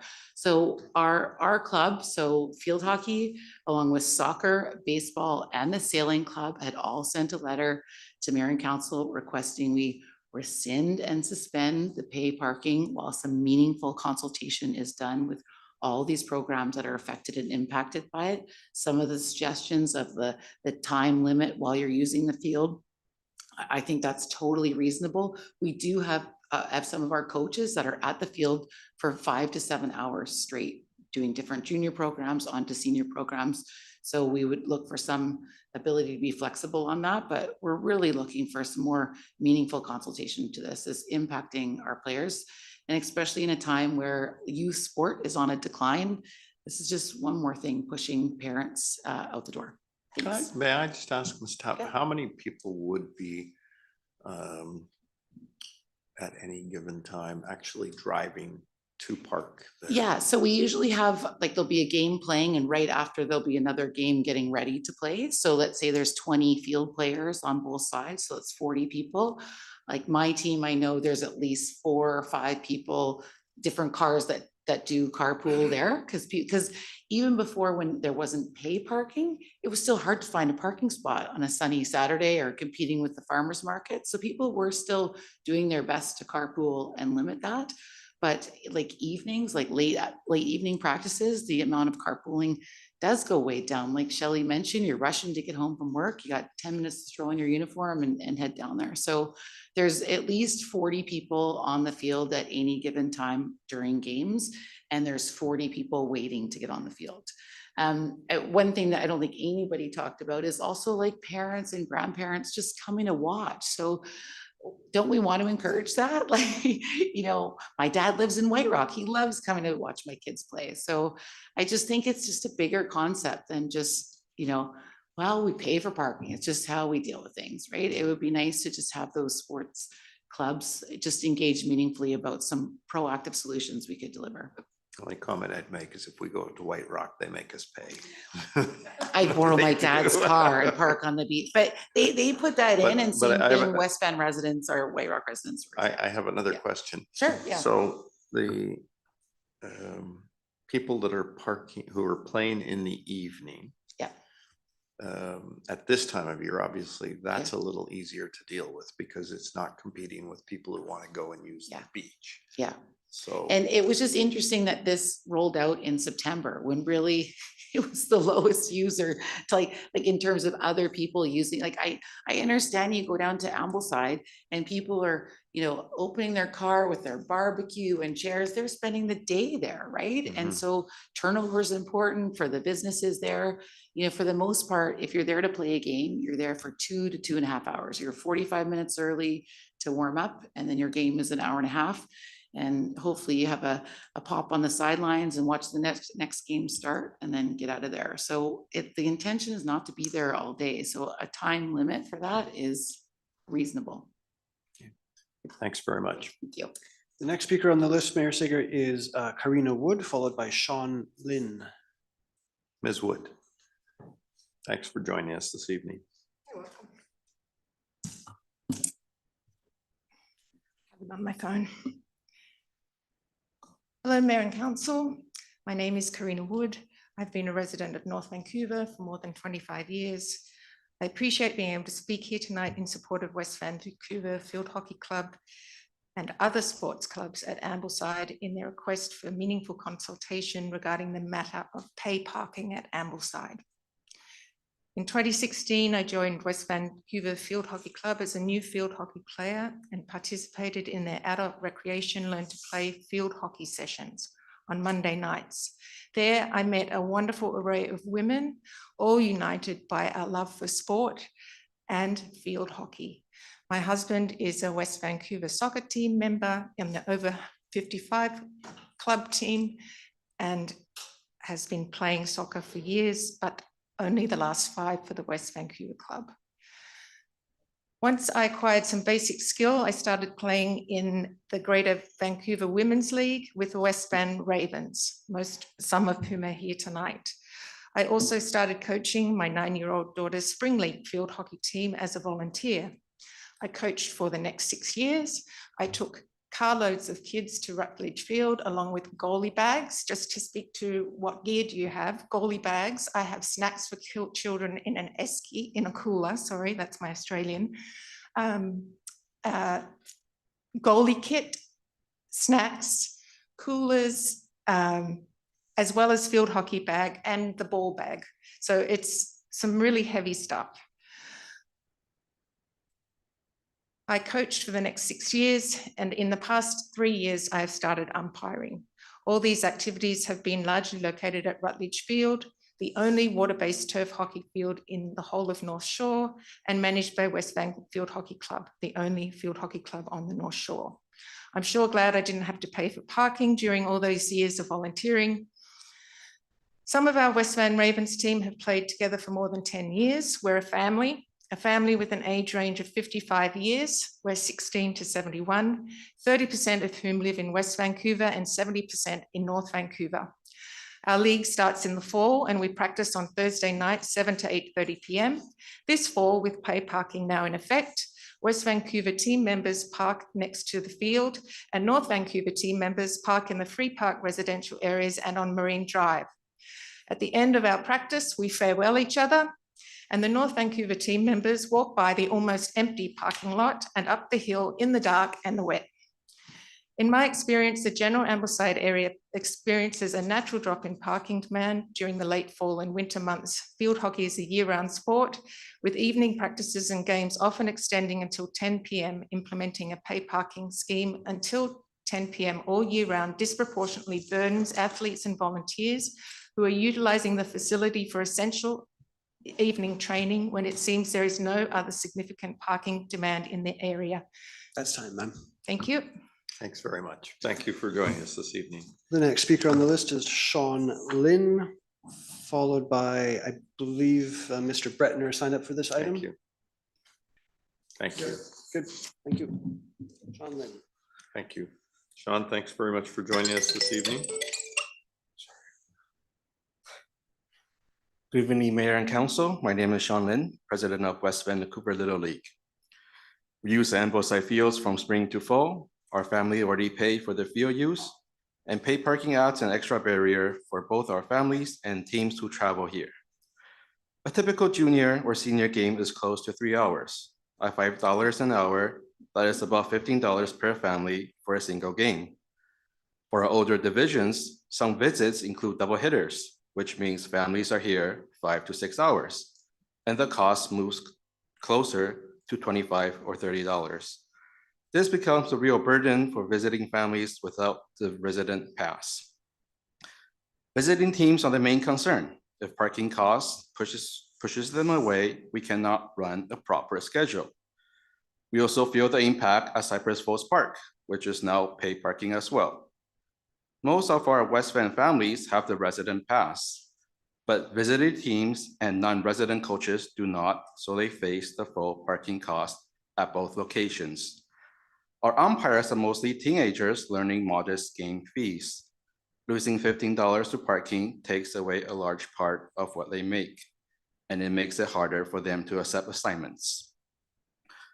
Across Canada, baseball has real momentum again. The Blue Jays playoff run brought a surge of excitement, and we are seeing more kids wanting to pick up a glove for the first time. This should be a momentum to welcome families in, not add new costs that pushes them away. A parking system designed for beach visitors does not fit organized sports.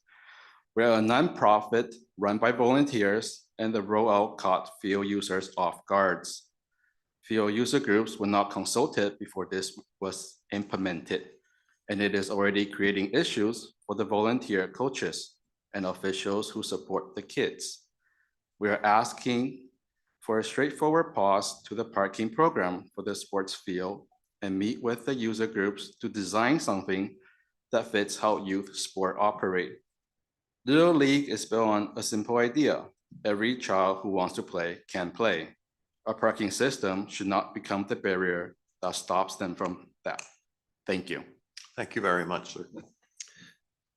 Then we've got 3 more speakers signed up for this item, Mayor Sager.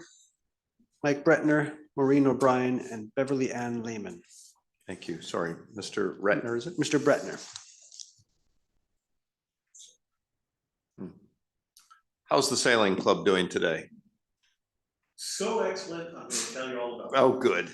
Thanks for joining us this evening. Well, thanks, you know, I'm looking around and I see some familiar faces who I guess fortunately recognize me, and I see some new faces too, so I'm not just talking to the choir here, I'm speaking to some new people.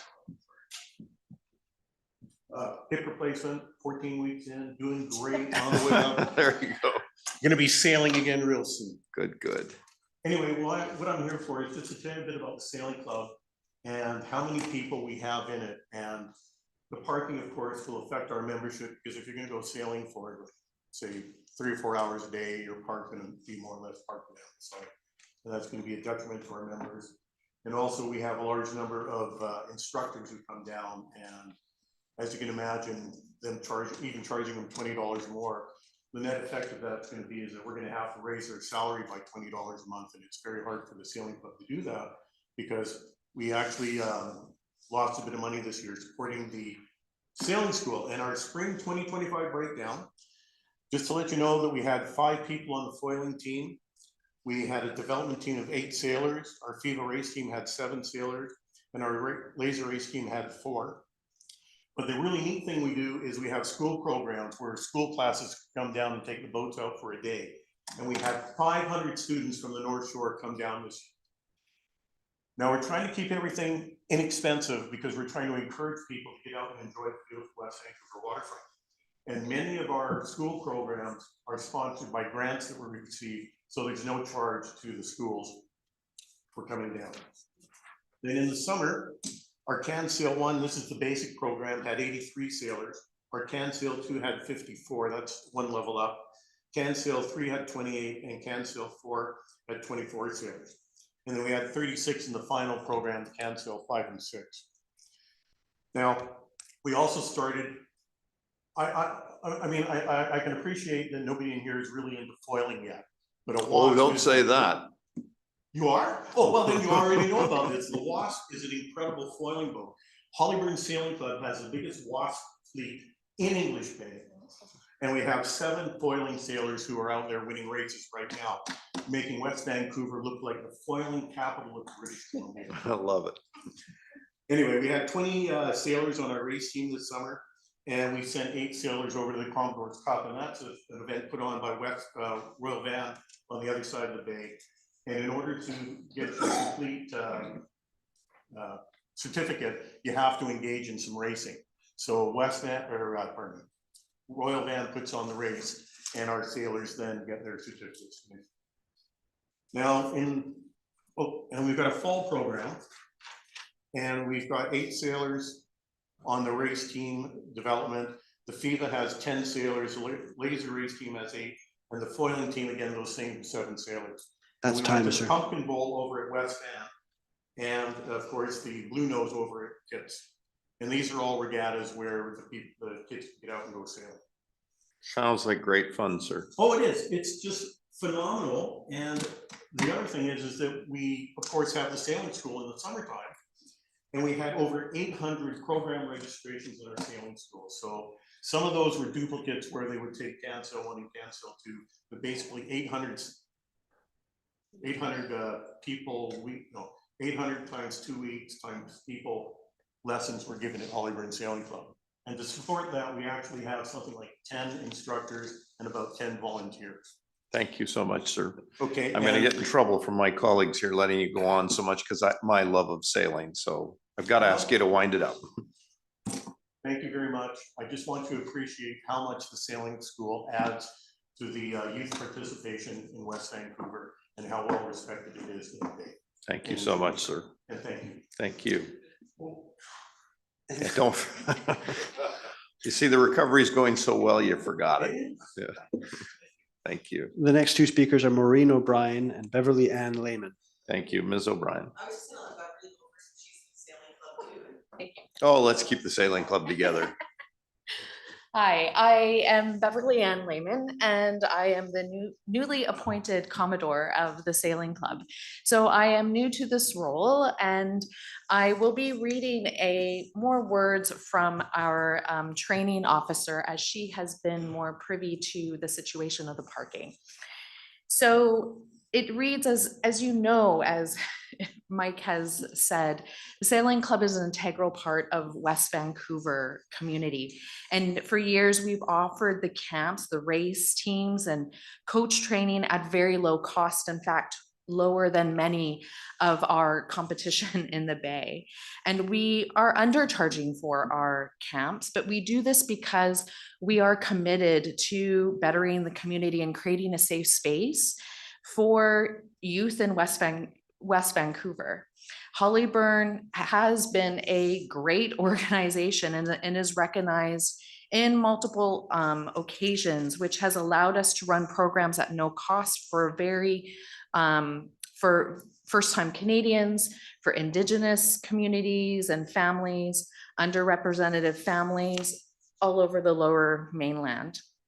And as mentioned in the summer, in like May to August, our programs are full swing. We have school day trips for elementary school children and summer camps for kids. And anytime during that period, we can have 30 to 60 kids at the Sailing Club.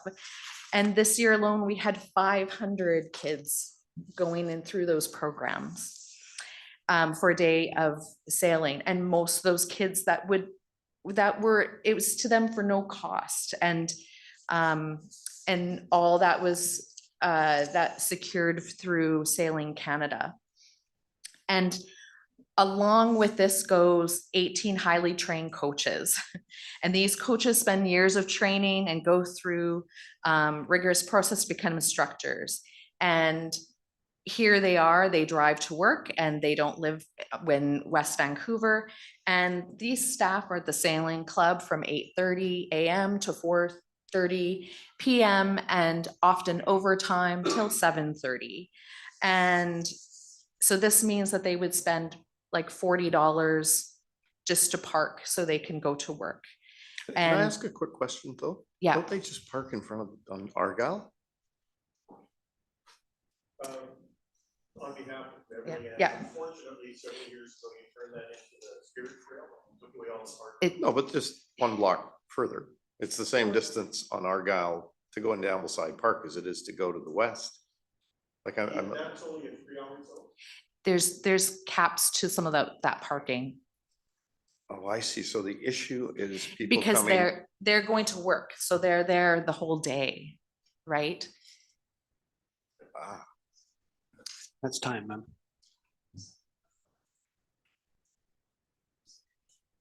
no, okay, so that's the issue. That Because- is one of the issues, yes. Yes, exactly, is our staff, our coaching staff that are there for many hours. And it's not just during the summer. I was going to go on to say that it is through off-season too that we have our coaches are available to the club and are working. And how many people would that mean? In off-season? Yeah. 6 to 8. And are they all out of West Vancouver people? I think it's a mix, but mostly outside of West Vancouver. Okay, thank you. Councillor Gambioli has a question, I think. Actually, I don't have a question for the specific Oh, okay. speaker. I just have some comments and questions for staff when everyone's done, I Got it. guess. Okay, maybe I'll let you wind up then. Thank you. Yeah, that was we just really want this to take another look at our situation, the situation of those clubs around us as well. Thank you for your time. Thank you very much. Just so it's clear, the amendment before us tonight actually creates some opportunity for passes. And it may be that council takes this input and looks for other options and alternatives. This came about as a request from other people. So just so it's clear, this actually goes more to what you're talking about than goes the other way. Yeah. So Councillor Thompson, no, we'll wait. Okay, Ms. O'Brien, I think you're up last. I am just here to support all these groups. They reached out to the BIA and asked to meet with us. They knew about our advocacy for pausing the pay parking in Ambleside Park. I still stand by that. Some of them said that their patrons do park in the commercial area because it's not monitored as frequently and it's free. So just the other day, and looking at the revenue that the district has made in the month of October compared to the revenue our businesses have lost, I only asked 6 of them, and it's 5 times as much as what you guys generated. So they're losing what you're gaining is coming right out of their pockets. And I don't want to say that it has anything to do with the economy, because if anyone was at Park Royal over the weekend, we know the economy is just fine. So I'm here to support this group of people. The other day I was standing in front of us, one of the businesses on Bellevue, closer to the park. Woman parked there on her phone, gets out of the car, says, no, there's a park spot right next to me. I'll stand here and hold it for you, and we'll take the dogs to the dog park, because then we don't have to pay. So it's happening. And again, the BIA is asking that this just be paused until the spring and have consolidated meetings with this whole group of people, all of us together.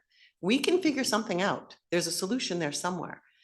It's just this piecemeal part is very confusing to the community and very confusing to all of the organizations. And it is impacting us. So we just ask the same thing we've been asking.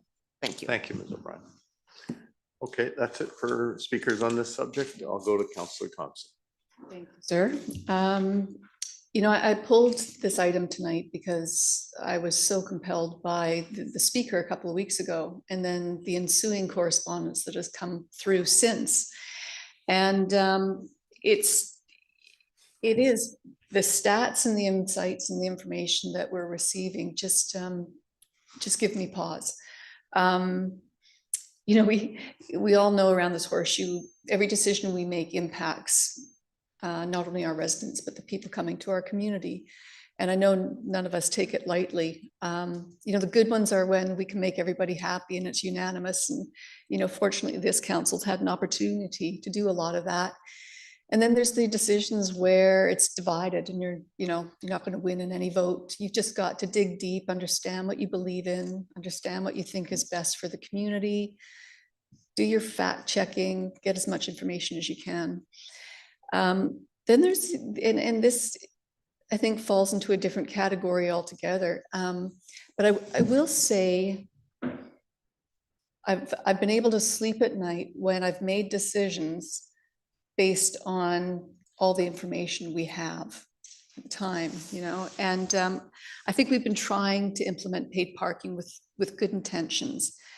But there's a point where I think you have to have the grace to say we don't have this right and pull back. And my reason for pulling this tonight is to allow the public to speak and to give another plea to my councilman to rethink how we're implementing the pay parking. And I actually think we need to rescind Ambleside because it's funny. I don't think it's helpful to sit here and try and learn about it on the fly, throw out piecemeal that maybe Argyle's the solution or the problem or whatever the passes are. I think we do collectively need to sit back and talk with the user groups and come up with an idea that that can work in our community. You know, it's funny, a new thing again tonight. I imagine being on a sports field with half my team from another community that actually had to pay there. Like, I just think of the funny dialogue, like you're buying beer after, I don't know what it is, but it's odd. And I don't feel good about this policy that we've implemented. And I think the only way to deal with it is to rescind it. Having said that, I'm a bit torn because tonight's policy is about the community partner pass. And I don't know how to go best about this, because if we just reject this, Then we there isn't don't. a pass. There isn't a pass, but again, as someone else mentioned, like, are we going to just keep throwing these piecemeal solutions in? Or are we going to step back? And if we don't accept this tonight, there will be no pass, and there'll be another procedure ahead of us to rescind if there is that appetite on council. So I'm going to continue to listen to my colleagues while I sort this out in my own mind. But I will assure you that I'll continue my advocacy for taking a look at this. Thank you, Councillor Gambioli, please. Well, yeah, I agree with a lot of what Councillor Thompson has just said. And, you know, the arguments are very compelling. And I will say, you know, for my part, I take full responsibility, and I think everyone on council should. It was our decision to implement pay parking, and we did not do it with consultation, and that was a very big mistake, I think. And we instructed staff to go ahead without consultation, and that was a big mistake. And it continues to be, obviously be a big mistake for Ambleside. But I am sort of caught because in my mind, I think that, you know, we live a lifestyle where we think that where we park our cars should be free. And it's not free. Paving and creating space, especially in the richest community in the most expensive land in the country, costs money. And so if I think of it, you know, a teenager having to take the bus to a practice because they can't drive a car or their parents are working, they have to pay money to get to the fields. Yet a middle-aged person who makes a good income, who can afford to drive a car, drives their car and parks it for free. So that doesn't seem fair to me either. So I really believe in, you know, philosophically that transportation costs money. And just because people have been able to park cars, including me, for free for, 100 years, doesn't mean that we should continue to do so. So I think there should be a cost. I voted that there should be a cost for West Vancouver residents, but I was the only person. So I think it should be fair and across the board. And perhaps it should be less than what we've decided on. I'm not sure yet. And there's obviously a lot more other considerations. So I think that, we should continue to talk about it. I don't know if I want to call it piecemeal or whatever, but I wonder now, then I'd like to ask my question for staff, which is then, do we pass this tonight? Or do we just say, we're not passing this tonight, we're going back to the drawing board, we're gonna do a much better job of consultation, and we're gonna come back. But if that's the case, then the $250 an hour stays the way it is for everybody until we come up with something new, which will be in government time, many, many weeks from now.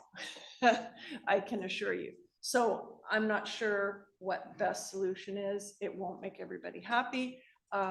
But I just ask staff, what do you think? You've seen all the feedback. You've heard all the feedback. You're better at this. You're better at dealing with all these myriad of things than we are. What do you recommend? Do we pass this tonight and go with the $20 one and then continue talking? Or do we say pause and let the current situation lie for many more weeks? Ms. Kettler, do you wish to respond? I think, through the mayor to Councillor Gambioli, I think you articulated what the options are really well. It's council's decision. So, what you have before you puts forward an opportunity for the reduction, for the community partner pass.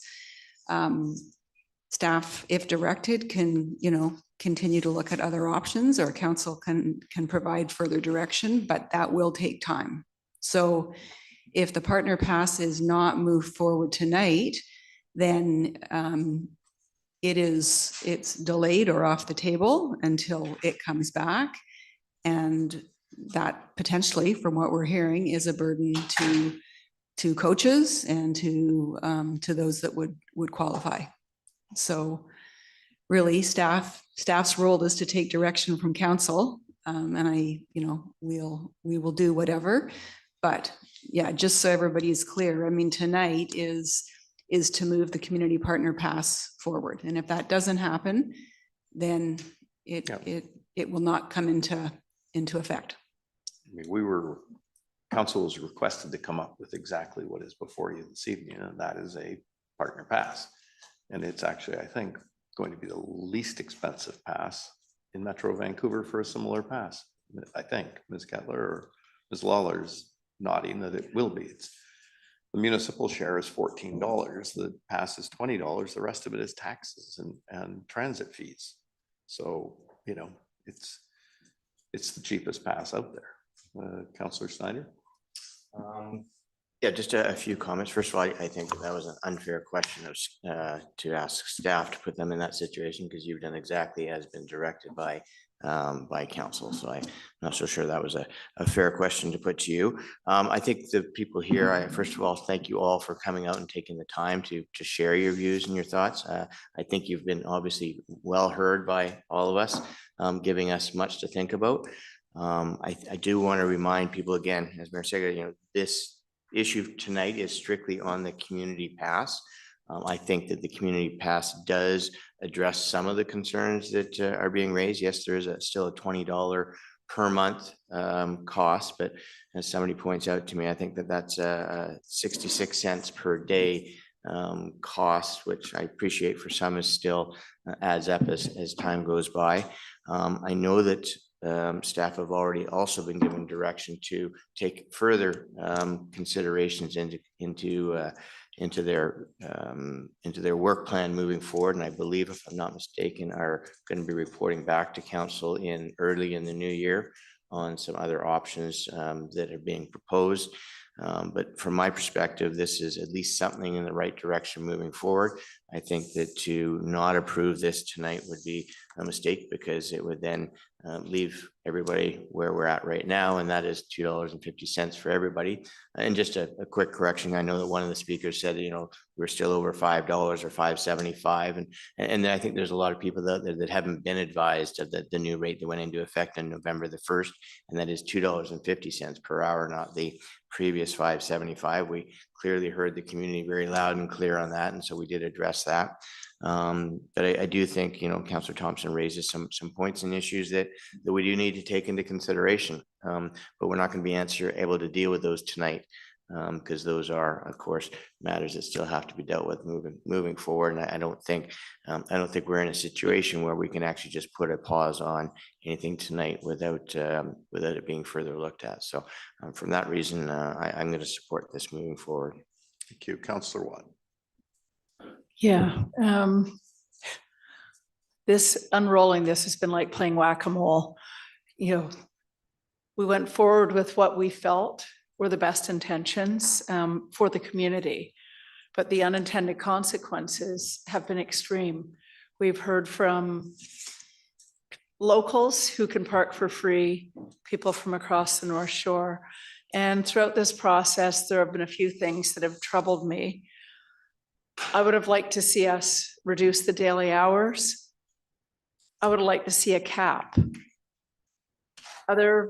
Most parking lots, other municipalities, there would be, this is a four-hour cap or a daily cap. We don't have that. We have reduced it for the off-season. We still haven't determined what will come forward at that. As Councillor Snyder pointed out, it's $66 a day or 66 cents a day, the community pass. If you're carpooling 4 people, that's about 16 cents a day each. But of course, it doesn't cover all of the users in the groups that have been discussed.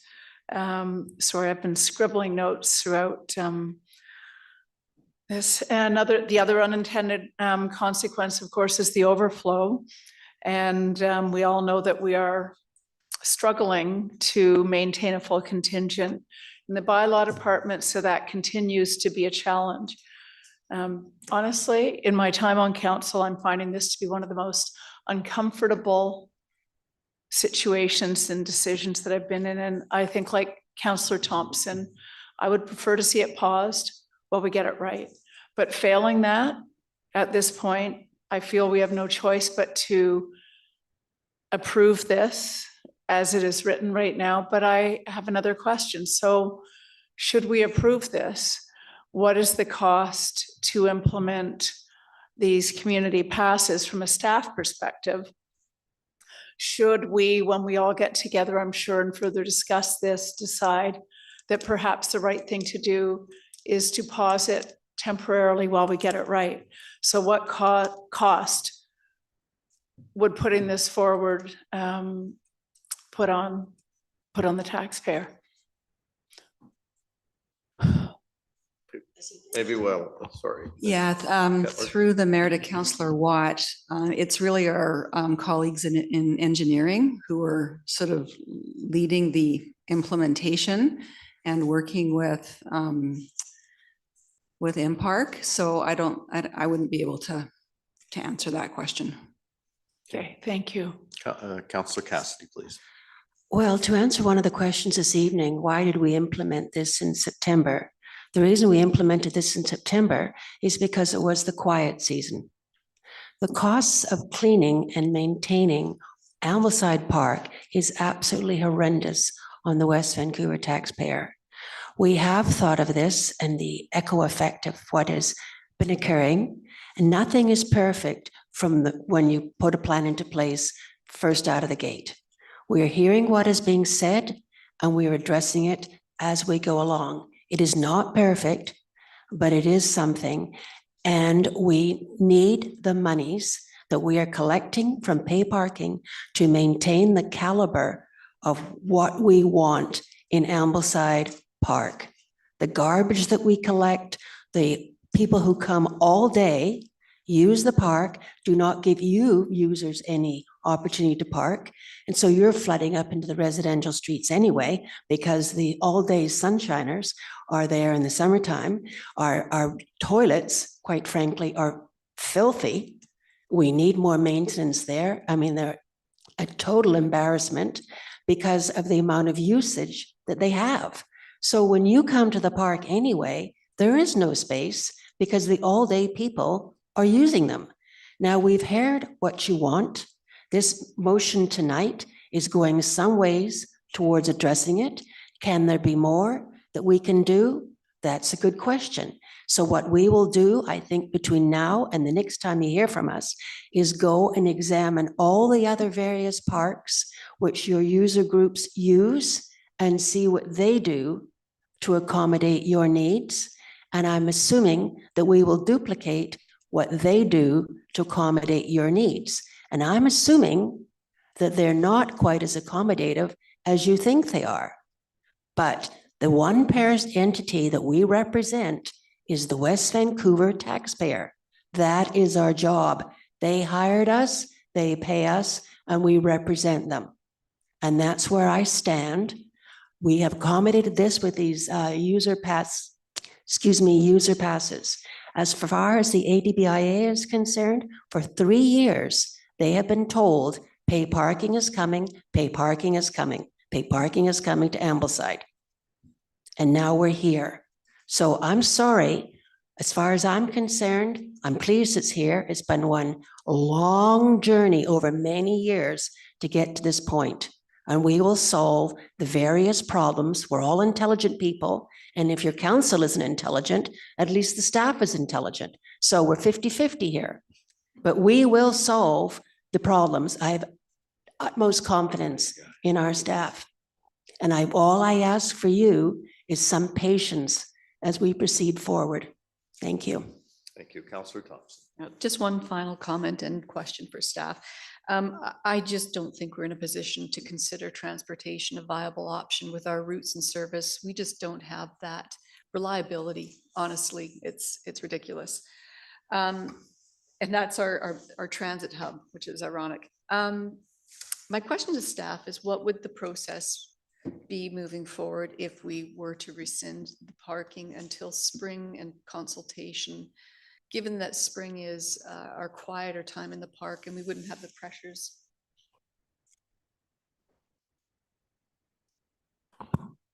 I might turn over to Ms. Hope. Yeah, Ms. Dallas. Oh, yeah, I think you'd give a notice of motion if you wanted to do that, and then it would be brought up on a future council agenda. So notice a motion on the 15th of December and then discuss it 3 weeks later in January. January 12th would be the next opportunity for council to discuss and vote on a matter. And then if we were to vote in January on rescinding, would that be immediately or? I'd have to defer to engineering to respond to that portion of. We need to ask the Yeah. staff Okay. that they're not here this evening. They didn't Okay. anticipate this. Well, okay, so I'm not going to support this and not because I don't think it's a step in the right direction. I just think I keep supporting these little moves towards the right move. And I think it's time to stop. And I honestly believe we need to rescind. So I will, Okay, well, can I just ask if, I don't have a motion in front of me, so I'm going to ask if there is a mover to the motion. Councillor Cassidy, thank you. Is there a seconder? Seconded by Councillor Snyder. And just before I call a question, the thing I find most frustrating about this discussion is the technology does exist to set it up so that different users, different groups, different times of the day, it can all be programmed in. And I will be showing you in my own building in Ambleside, and hopefully very soon I see they've started installation where I'm trying out new technology that reads the license plate of cars. Once you've input your license plate once, it will remember it every time you come and go. So you don't need to get out, you don't need to pay, you don't need to do anything. And I'm charging $1 an hour when it's after office hours so that people can park there. I'm trying something different. The technology to do creative things does exist. So I hope my little experiment works, and then if it does, I will be suggesting we look at it on a wider application. Okay, I'm going to call a question. Those in favor? Contrary, motion is carried. Thank you. Thanks for all of your input this evening, and we'll continue to work on this tricky subject. Item number 13.5, Councillor Cassidy, you asked that this be called. I asked for this to be called, not that, first of all, I don't know what the first tribute policy was, and that you want to rescind it. And I don't know what the second one is that they're implementing be approved. So I would just like a staff member to tell me, please, what's going on. This is to do with tribute trees and bench policy and procedures. Because I know when someone passes away, people are totally naturally confused. If they want to put up a tree or they want to dedicate a bench, they don't know who to ask. And so I would like to hear what the policy is, please. Thank you. Through the Ms. mayor Lawler? to Councillor Cassidy. The policy, most of them are administrative. The changes that were made, details about the donation for the tribute trees procedures reflect the donations. We added tribute benches to the policy, was added in there. A clause permitting consecutive in advance donations for tribute benches was removed. So at the end of a term, staff will reach out and make a connection to determine if that donor would like to donate again. And then various aspects of the policies and procedures were just clarified to make it easier to read and understand. Thank you. May I have a motion to approve the, as recommended, moved, seconded? Question, all in favor? Contrary carried. 13.9 was also pulled. And we have two public speakers signed up for that item, Mayor Sager. Thank you. Who would like to address council on this issue? Two names on the list are Susan Walker and James Todd. Ms. Walker, nice to see you this evening. And Ms. Walker is going to tell us about the heritage value of this building. Our leading heritage advocate in the community. So good evening, Mayor.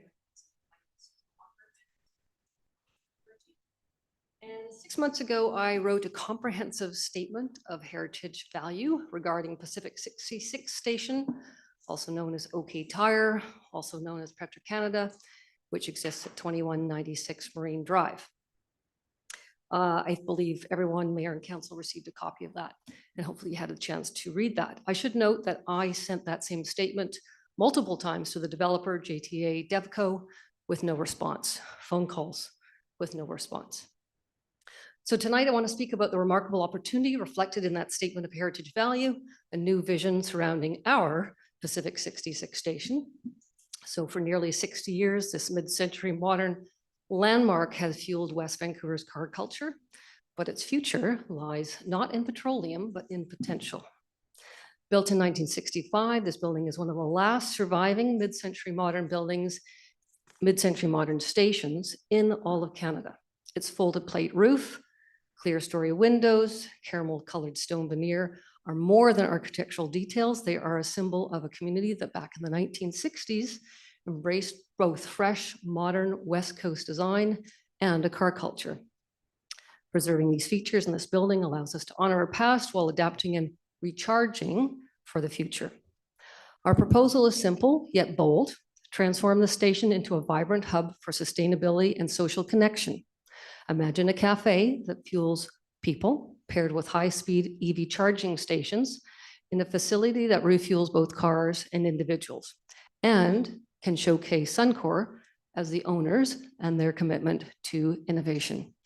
We've seen successful models before. Montreal's Mies van der Rohe gas station was reborn as a community center.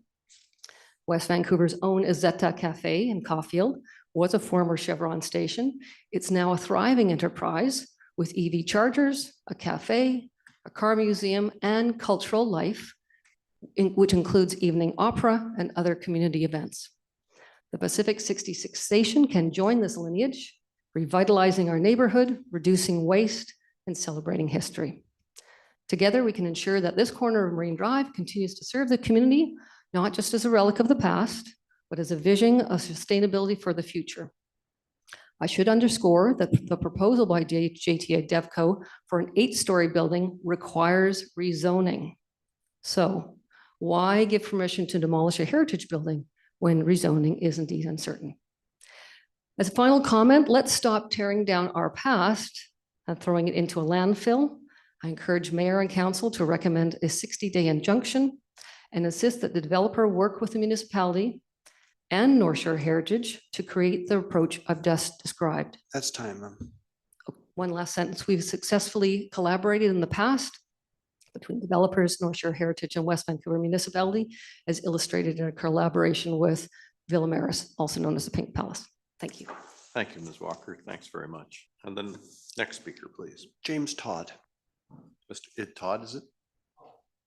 Mr. Todd, thanks for joining us this evening. Thank you.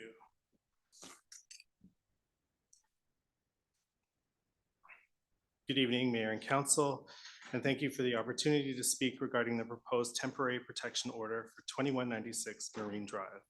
My name is James Todd, Principal of JTA Development Consultants. I'm speaking on behalf of the property owner. We do have Suncor representation as well present. First and foremost, we appreciate the district's commitment to heritage stewardship, but in this case, we feel that the temporary protection order is not justified and would materially impede our ability to safely and responsibly remediate a former gas station site that has been an active fuel-related use for nearly 6 decades. What the site does contain is environmental risk that we are legally required to manage. Although we removed the underground fuel storage tanks in 2020, an underground waste oil tank remains on the property. Under the BC Fire Code, that tank must be removed within 2 years of decommissioning. Responsible remediation also requires building removal to access soils beneath the slab. Delaying demolition even for 60 days creates very real challenges to meet regulatory timelines. We have taken proactive steps as responsible stewards, securing and fencing the property, implementing erosion and sediment controls, and preparing engineering and environmental work needed for demolition and remediation. Leaving an aging structure vacant on a former gas station site adjacent to a community center and other uses increases safety, security, and environmental risks. Council's official community plan identifies advancing housing, supporting commercial vitality, and strengthening key transit corridors. This site is uniquely positioned to contribute to those long-term goals once remediation is complete. A temporary protection order would only delay the work required to make that future possible. For these reasons, we respectfully ask Council to decline the proposed temporary protection order so that we can proceed with full remediation, fulfilling our responsibility to return the land to productive, safe use for the community. Thank you for your time and consideration. Thank you, Mr. Todd. Just a couple of questions. Would it not be possible to begin remediation on the sites, on the areas that are not, where the removing of the building is not required? So the full remediation in terms of the provincial legislation for a certificate of compliance requires full remediation of the site. So it would not be possible without removal of the building. No, I'm just talking about starting. So because nobody would disagree if you were doing the area to the west of the building, for example. I've been involved in this myself in the past, so in remediation of a site. To delay, sure, it could start. I mean, you could be starting a remediation. It's a different kind of remediation around the building than it is under the building. It's the same contamination throughout the site. I think there's around 2,000 square meters of contamination total that's resting around and underneath the building. How many years are you estimating it'll take to remediate the site? So the time frame for the work, it's about 12 to 18 months of testing. So the site would be brought to just grade with soils removed, and then test sites throughout the site, and then several seasons have to pass for that testing to be complete for the whole site. So typically it's 12 months to 18 months depending on the results. I guess, I don't know if it was you or somebody from Suncor, but at one point in time, somebody came to show me that site envisioned as a EV charging station, which I thought was incredibly creative. It went along a little bit the lines of Ms. Walker's comments. Did that plan just died? So I do have a Suncor representative here that might be able to answer that particular question a little better than myself. It just seemed to me like the absolute perfect location to put a, a major EV charging right by the rec center with all of the residents around. Sir, did you bring that to me? No. Yes, please, of course. David McKeegan. Because I had actually suggested to that person, you've got two sites. You've got the site at 15th and Marine Drive. And I said, well, get rid of that one and redevelop that site and keep this one as an EV charging site. It just seemed to be so sensible. And You're right, Mr. Mayor, and thank you, Mr. Mayor and Council, for allowing me to speak. And Ms. Walker, I love your ideas. I think that's very creative, and that's something that Petro-Canada did do. We did across the country create an electric highway, and we did approach municipality of West Vancouver, and we ended up using Lynn Valley, the location in Lynn Valley, because it's no good. That's way over there. I know. What a year. Accessibility and traffic, and then there's a number of factors, but we did complete in the year and a half the ability for electric car drivers to travel from Victoria to Halifax, Nova Scotia, without ever having to worry about not being able to charge their vehicle. And so we did do that program, and we launched it, and we've tested it, and it was, and it's not something that we're actively pursuing now. I mean, I think it's been, the results have been unimpressive. I think we're early. I think even in Lynn Valley, we're finding that the use of the electric vehicle is intermittent. I think technology has to catch up with the use. But that's not the reason that we wouldn't do it in here in West Vancouver. We have a process and a plan for dealing with our sites when they become contaminated, and our process is to remediate the land and bring it back to a future use, to be usable for the future in the community in some capacity. And so, and our thoughts were, we'd like to begin that process now, remediate it, and it does require the building to be demolished. And if I can comment on the building just for a second too, the building is not, it's a building of its era that was not designed with any cultural significance. There's no, there's nothing locally attributed to the building. It's a commercial building that's common across the country. So you'll see this, there's nothing unique about this building. I do like the style. I do think there's many things in the 70s that I think did have attributable characteristics to it, but not to the effect of heritage. Have you, I don't know how familiar you are with West Van, but have you been out to the Azetta Cafe that Ms. Walker spoke about? I have, yes. Because that's a home run hit. It is. And it's a very similar time piece in our community.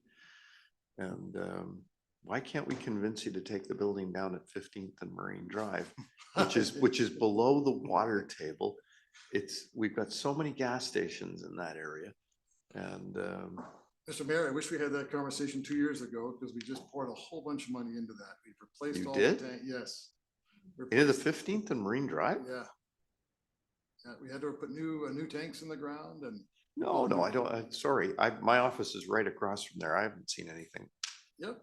Yeah, we had to do a seismic report against the building beside us, because we said we're going to shake the foundations. We want to make sure we understand everything that's cracked now. So if we create any cracks, well, it's probably four years ago now. We put new tanks in. Must have done it at night. Must have snuck it in. I was safety first. Safety first. I just can't remember that at all. I must have been, my office looks straight at your Petrocan station. Well, that's impressive. I'll let our engineers know that their work is that good, that they didn't disturb. I can't remember that. That's crazy. Huh. Okay. Any other discussion? Sir, can I just get your name for the record? David McKeegan. McKeon? McKeegan, it's a good. McKeegan, thank you. South Isles, MACKEIGAN. We've got another person in the audience who wishes to address council. We are getting up to the witching hour for council. So gentlemen, is there anything else you wish to say? I don't want to cut you off. Oh, sorry, Councillor Snyder. Just a question for, you. Is there anything planned to be done within the next 60 days? Well, should it proceed, the demolition would proceed. There will be an application intended for the site for future uses. The uses discussed would absolutely be part of that conversation, and could heritage or other elements be incorporated into that design over time with staff? Absolutely. That conversation can happen. There's no active application to date, no active application that's been submitted.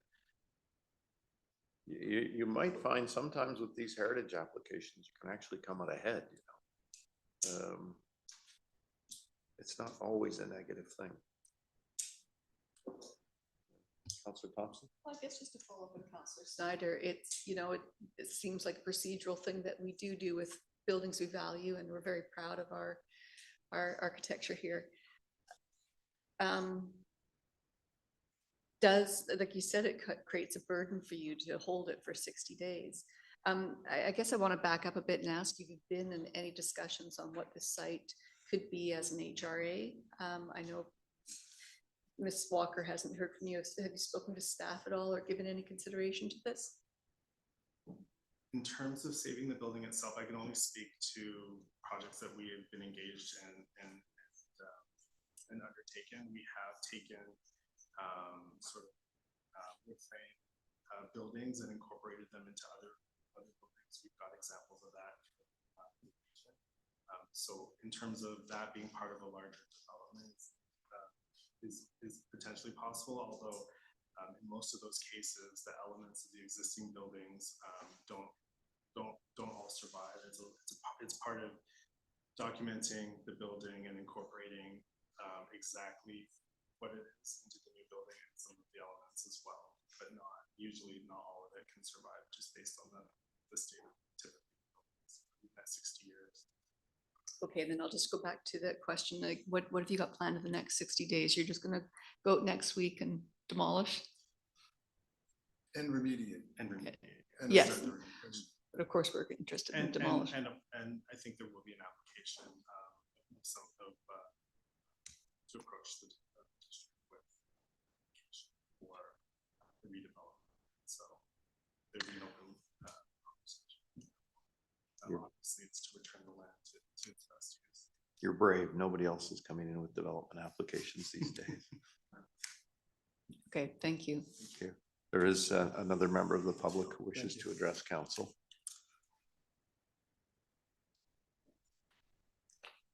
Hi there, I'm Jennifer Clay, also with North Shore Heritage. Just wanted the opportunity to respond to Mr. McKeegan's statement where he questioned or commented that the building, that there's nothing of significance. I think our document outlined all the reasons why it is significant, and I would encourage Mr. McKeegan to read that document. As well, I think there is the opportunity, as was just discussed, to retain the building in conjunction with the development. Yeah, I think that should be explored, and that's what the 60-day hold on the demolition permit would allow.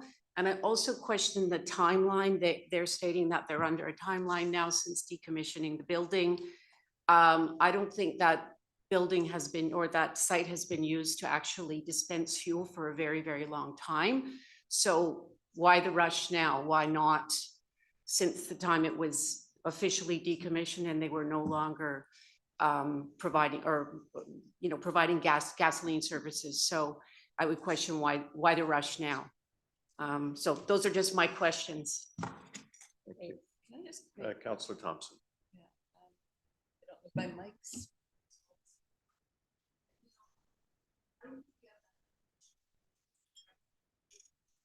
Council would like consultation from our building staff. I'm sort of feeling like Well, I think the problem is Mr. Bailey isn't here I tonight, know. and So really, the purpose of the motion tonight would be to encourage Suncor and their representatives to meet with Mr. Bailey to look at whether or not, as crazy as it may sound, that building might be incorporated into some kind of future redevelopment. And you think about down on Beach Avenue where there was that building and they built above it and they kept that as part of it. And it actually worked. But they're not obligated to. No, they're not obligated to. I mean, it's really an opportunity to see whether there's any creative outcome that could happen here. It's 60 days. We're not stopping them from, I mean, it's really an invitation to Suncor to come and say, is there any possible creative thing we could do here? Okay, Councillor Snyder. I'm not so sure that, by taking this off the table tonight, that changes anything, because like you said, at the end of the day, it's 60 days for an opportunity for discussions there. I mean, at the end of the day, the proponent of or the owner of the land, they don't need to go forward. I mean, they can proceed as they wish, but at least the 60 days creates an opportunity for them to explore the ideas. I'm not so sure that. Yeah, I don't think at the end of the day, it's gonna, if some creative solution can't be found, then they'll demolish the building, but Councillor Cassidy, please. It's 60 days, 30 of which are the month of December, when most people are just getting ready for Christmas. So it's kind of a 0 month for the building community. And it's 30 days after, which everybody is recovering from Christmas. So I see that when you're talking about heritage, that we should do everything in our power to retain the buildings that give our community some character. I don't think everything has to be subject to the bulldozer. So I am happy to give a 60-day moratorium on proceeding. Besides, we don't even know that the community is going to approve of an 8-story building, and nor will we give a rezoning. So they have 2 asks. We're only asking for 1, which is 60 days. Their 2 asks are bigger than our 1. Okay, would you like to make the motion then, Councillor Cassidy? Why? Okay. Where are we at here? This is a big motion. You could make it as read. Okay. Whereas the site address 2196 Marine Drive, and more particularly described as, do you want me to read? Well, no, just, you Okay. could just say as read. As written. Okay, and I'll ask for a seconder. Seconded by Councillor Watt. Here we go. Any further discussion? I'll call the question. All those in favor? Contrary, the motion's carried. I hope you will take the opportunity, Suncor, to come and give us a little discussion. I'll move to item number 14, Councillor Gambioli, please. Yes, I will recommend the motion as written. Thank you. Is there a seconder? I will second that. Any discussion? I'll call a question. All in favor? Contrary, carried. Reports from mayor and council. I would just like to very quickly report, because I have shared it with members of council, but last night in Horseshoe Bay, thanks to the efforts of Karen Harrison, there was a massive turnout of people who are interested in following up on a little idea we created to start a community market in Horseshoe Bay on one weekend day, either a Saturday or a Sunday. I thought maybe we would get, it was Sunday at 4 o'clock, maybe we'd get a dozen people out. And it was at the Olive and Anchor restaurant. It was packed. It was absolutely fantastic. And I don't think there was a negative comment in the whole room. I thought the meeting might last for half an hour, and it went for 2.5 hours. And it was very, very inspiring. Councillor Watt, you were there. It was fabulous. It was fabulous. Yeah. So that's my little report on that. Other members of council, Councillor Thompson. Thank you. Since we're so quick on the notice of motion, I thought I'd report on the rail service as a meeting, because I've been attending quite a number of meetings on this once in a lifetime opportunity where CN has decommissioned or wants to get rid of their lease from Squamish North to 100 Mile. And what that's triggered is an interest, current interest from all levels of government to think, how can we rethink this railway? And I'm very impressed with who's at the table. I'm very impressed with enthusiasm. And I say that very cautiously, but I think we're all agreement that we're excited to pursue a passenger rail service from the C-Bus in North Vancouver up to Whistler and Pemberton, perhaps, would be ideal and probably the best case study. But there's a whole group lobbying all the way to reinvigorate the resource sector in the north towards Prince George. Anyway, full of great conversations, and I hope our council can keep you posted as we move along. Thank you. And I love the thought that people are open to finding some way to have a bicycle path. Rails to Oh, trails, thanks to you our know, mayor who let's- put that on the table, Let's yes. get people on their bicycles enjoying that beautiful ride. It would be unbelievable. Councillor Watt, please. Yeah, so on Sunday, was it Sunday? No, it was Saturday, the Forest of Miracles. I don't know who got out to see that, but it was absolutely fantastic watching the West Van Youth Band. And this year, West Van Foundation is officially accepting donations on behalf of the Lookout Society or the Lookout and the Hollyburn Society. And Jim Pattison with Volvo is the official sponsor this year for the Ultimate Canadian Christmas. And actually Volvo Canada took just 4 days to make the decision to do that. And I also learned during the opening that this is the only community event of its type in Canada combining the arts on in a public park to support the unhoused population. So it was a wonderful attendance and a terrific start to the holiday season. Thank you. Any other reports? Could I have a motion to receive the Oh, report? I just wanted to say, I think Councillor Gambioli was down there after I was and got to see the latter part of the evening. Thank you. And you'll make a motion to receive the reports? Oh, yes, I will. Thank you. Could I have a seconder, Councillor Snyder? Thank you. Discussion, question, all in favor, contrary carried. Are there any public questions or comments this evening? Mayor Sager, we have two names on the list. First is Richard Thorpe, and the second is just the first name, Human. I cannot read this last name, I'm afraid. Those are the two people we have signed up for public questions and comments. And a quick reminder that council is not to receive comments regarding litigation or matters before the court. Thank you. Richard Thorpe. Mr. Thorpe, thanks for your patience in sitting with us this evening. And just given the people you're sitting with, I bet this is on pickleball. You're exactly right. And there's one very quick way to shut us up. Remember. And that would be to listen to our plans about getting 4 courts at Glen Eagles. Now, I know you're an athletic man and you're a great sailor and a tennis player, and we could probably make a pickleball player. You'll probably twist my arm at some point in time. You could, yes. It's the fastest growing sport in Canada right now. It's surpassed soccer at this time.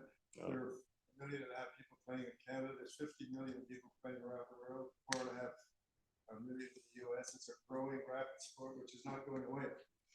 AI is developing rackets with laser beams and ergonomic handles so that you can develop tons of money entering the industry.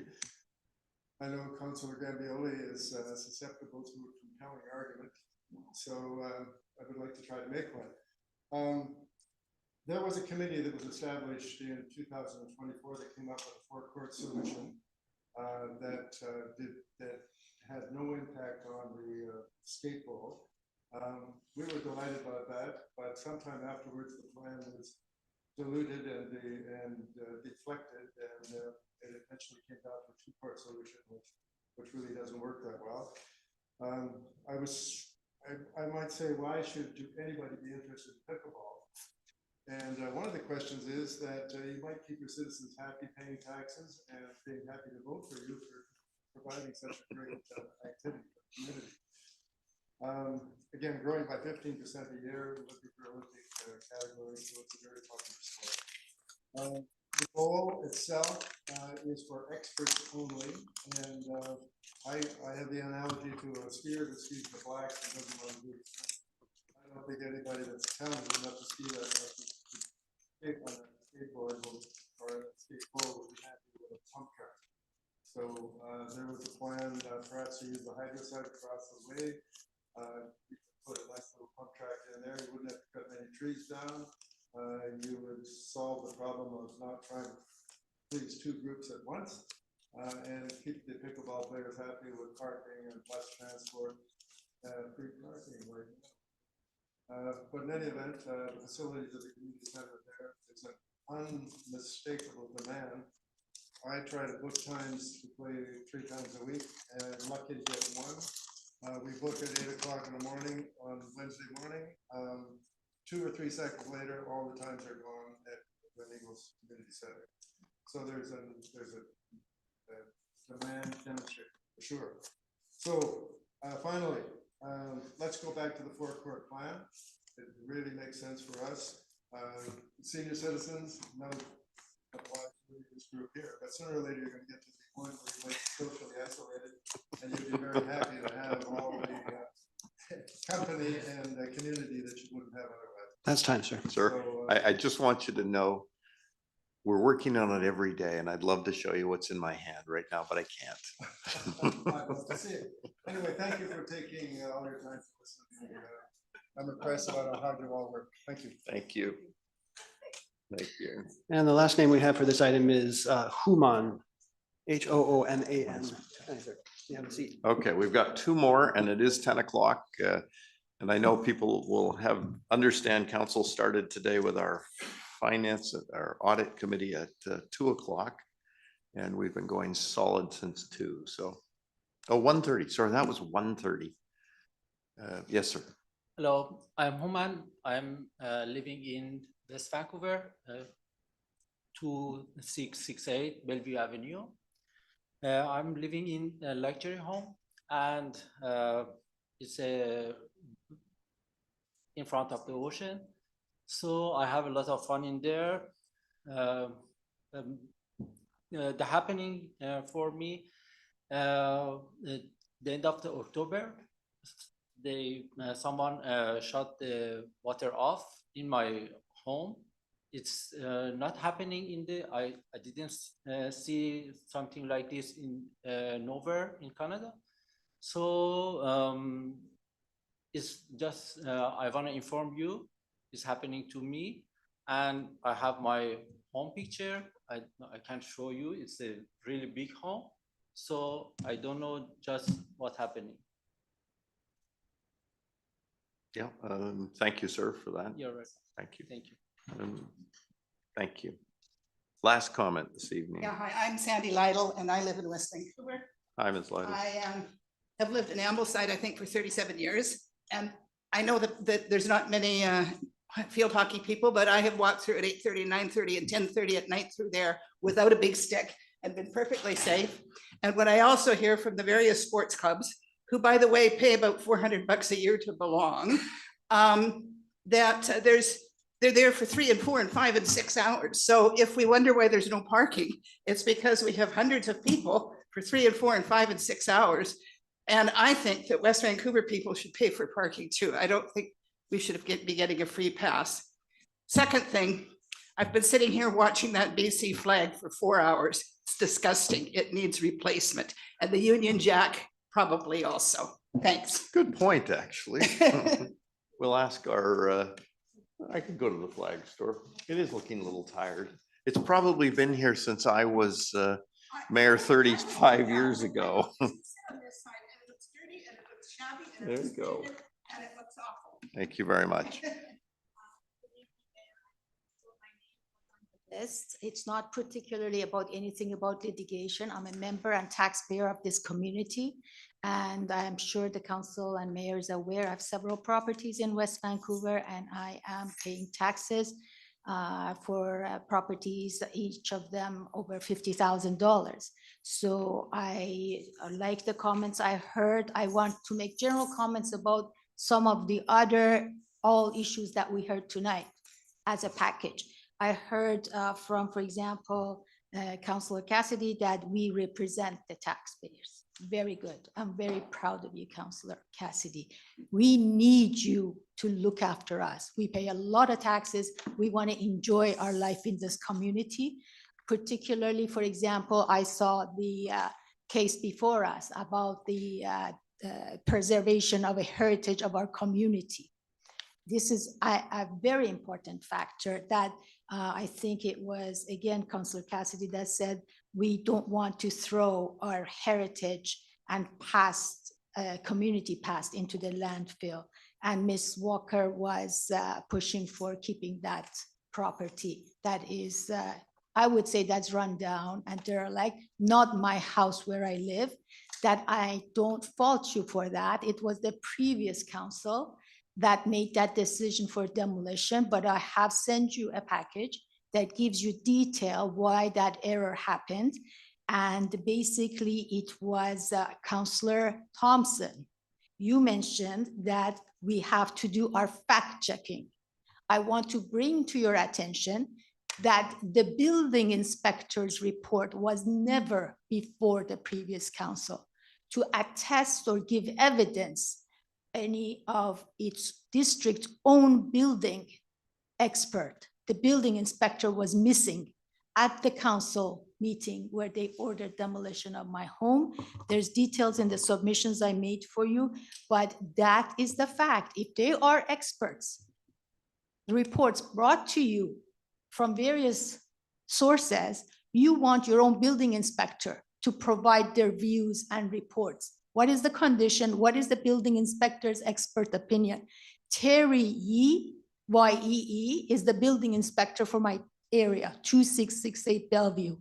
And he was missing. And I was not aware, council and mayor, that Terry Yee's determinations and findings were that my home was not over 70% damage. In fact, it was his determination when I spoke to him recently was 25% damage. So I urge you, please, as Councillor Thompson said, do your fact checking. Here's the opportunity, as things were mentioned, that we will rescind this resolution and so on. It's necessary. It's for our community's welfare. It's for my home. And also we know that this is an architecturally built home by Thompson, Berwick and Pratt, who That's are. time, ma'am. Okay, I'll finish off. It was drawn up, the designs of this home, and it's archived at UBC because they were the mentors of Arthur Erickson and Thank you, modern Dr. architecture. Thank you, Dr. Thank you. So please, I urge Thank you you, Dr. to Estes. put. Yes. Could I ask for a motion to adjourn, please? So moved. Is there a seconder? Moved and seconded, all in favor, contrary carried. Thanks very much for joining us this evening. Good night.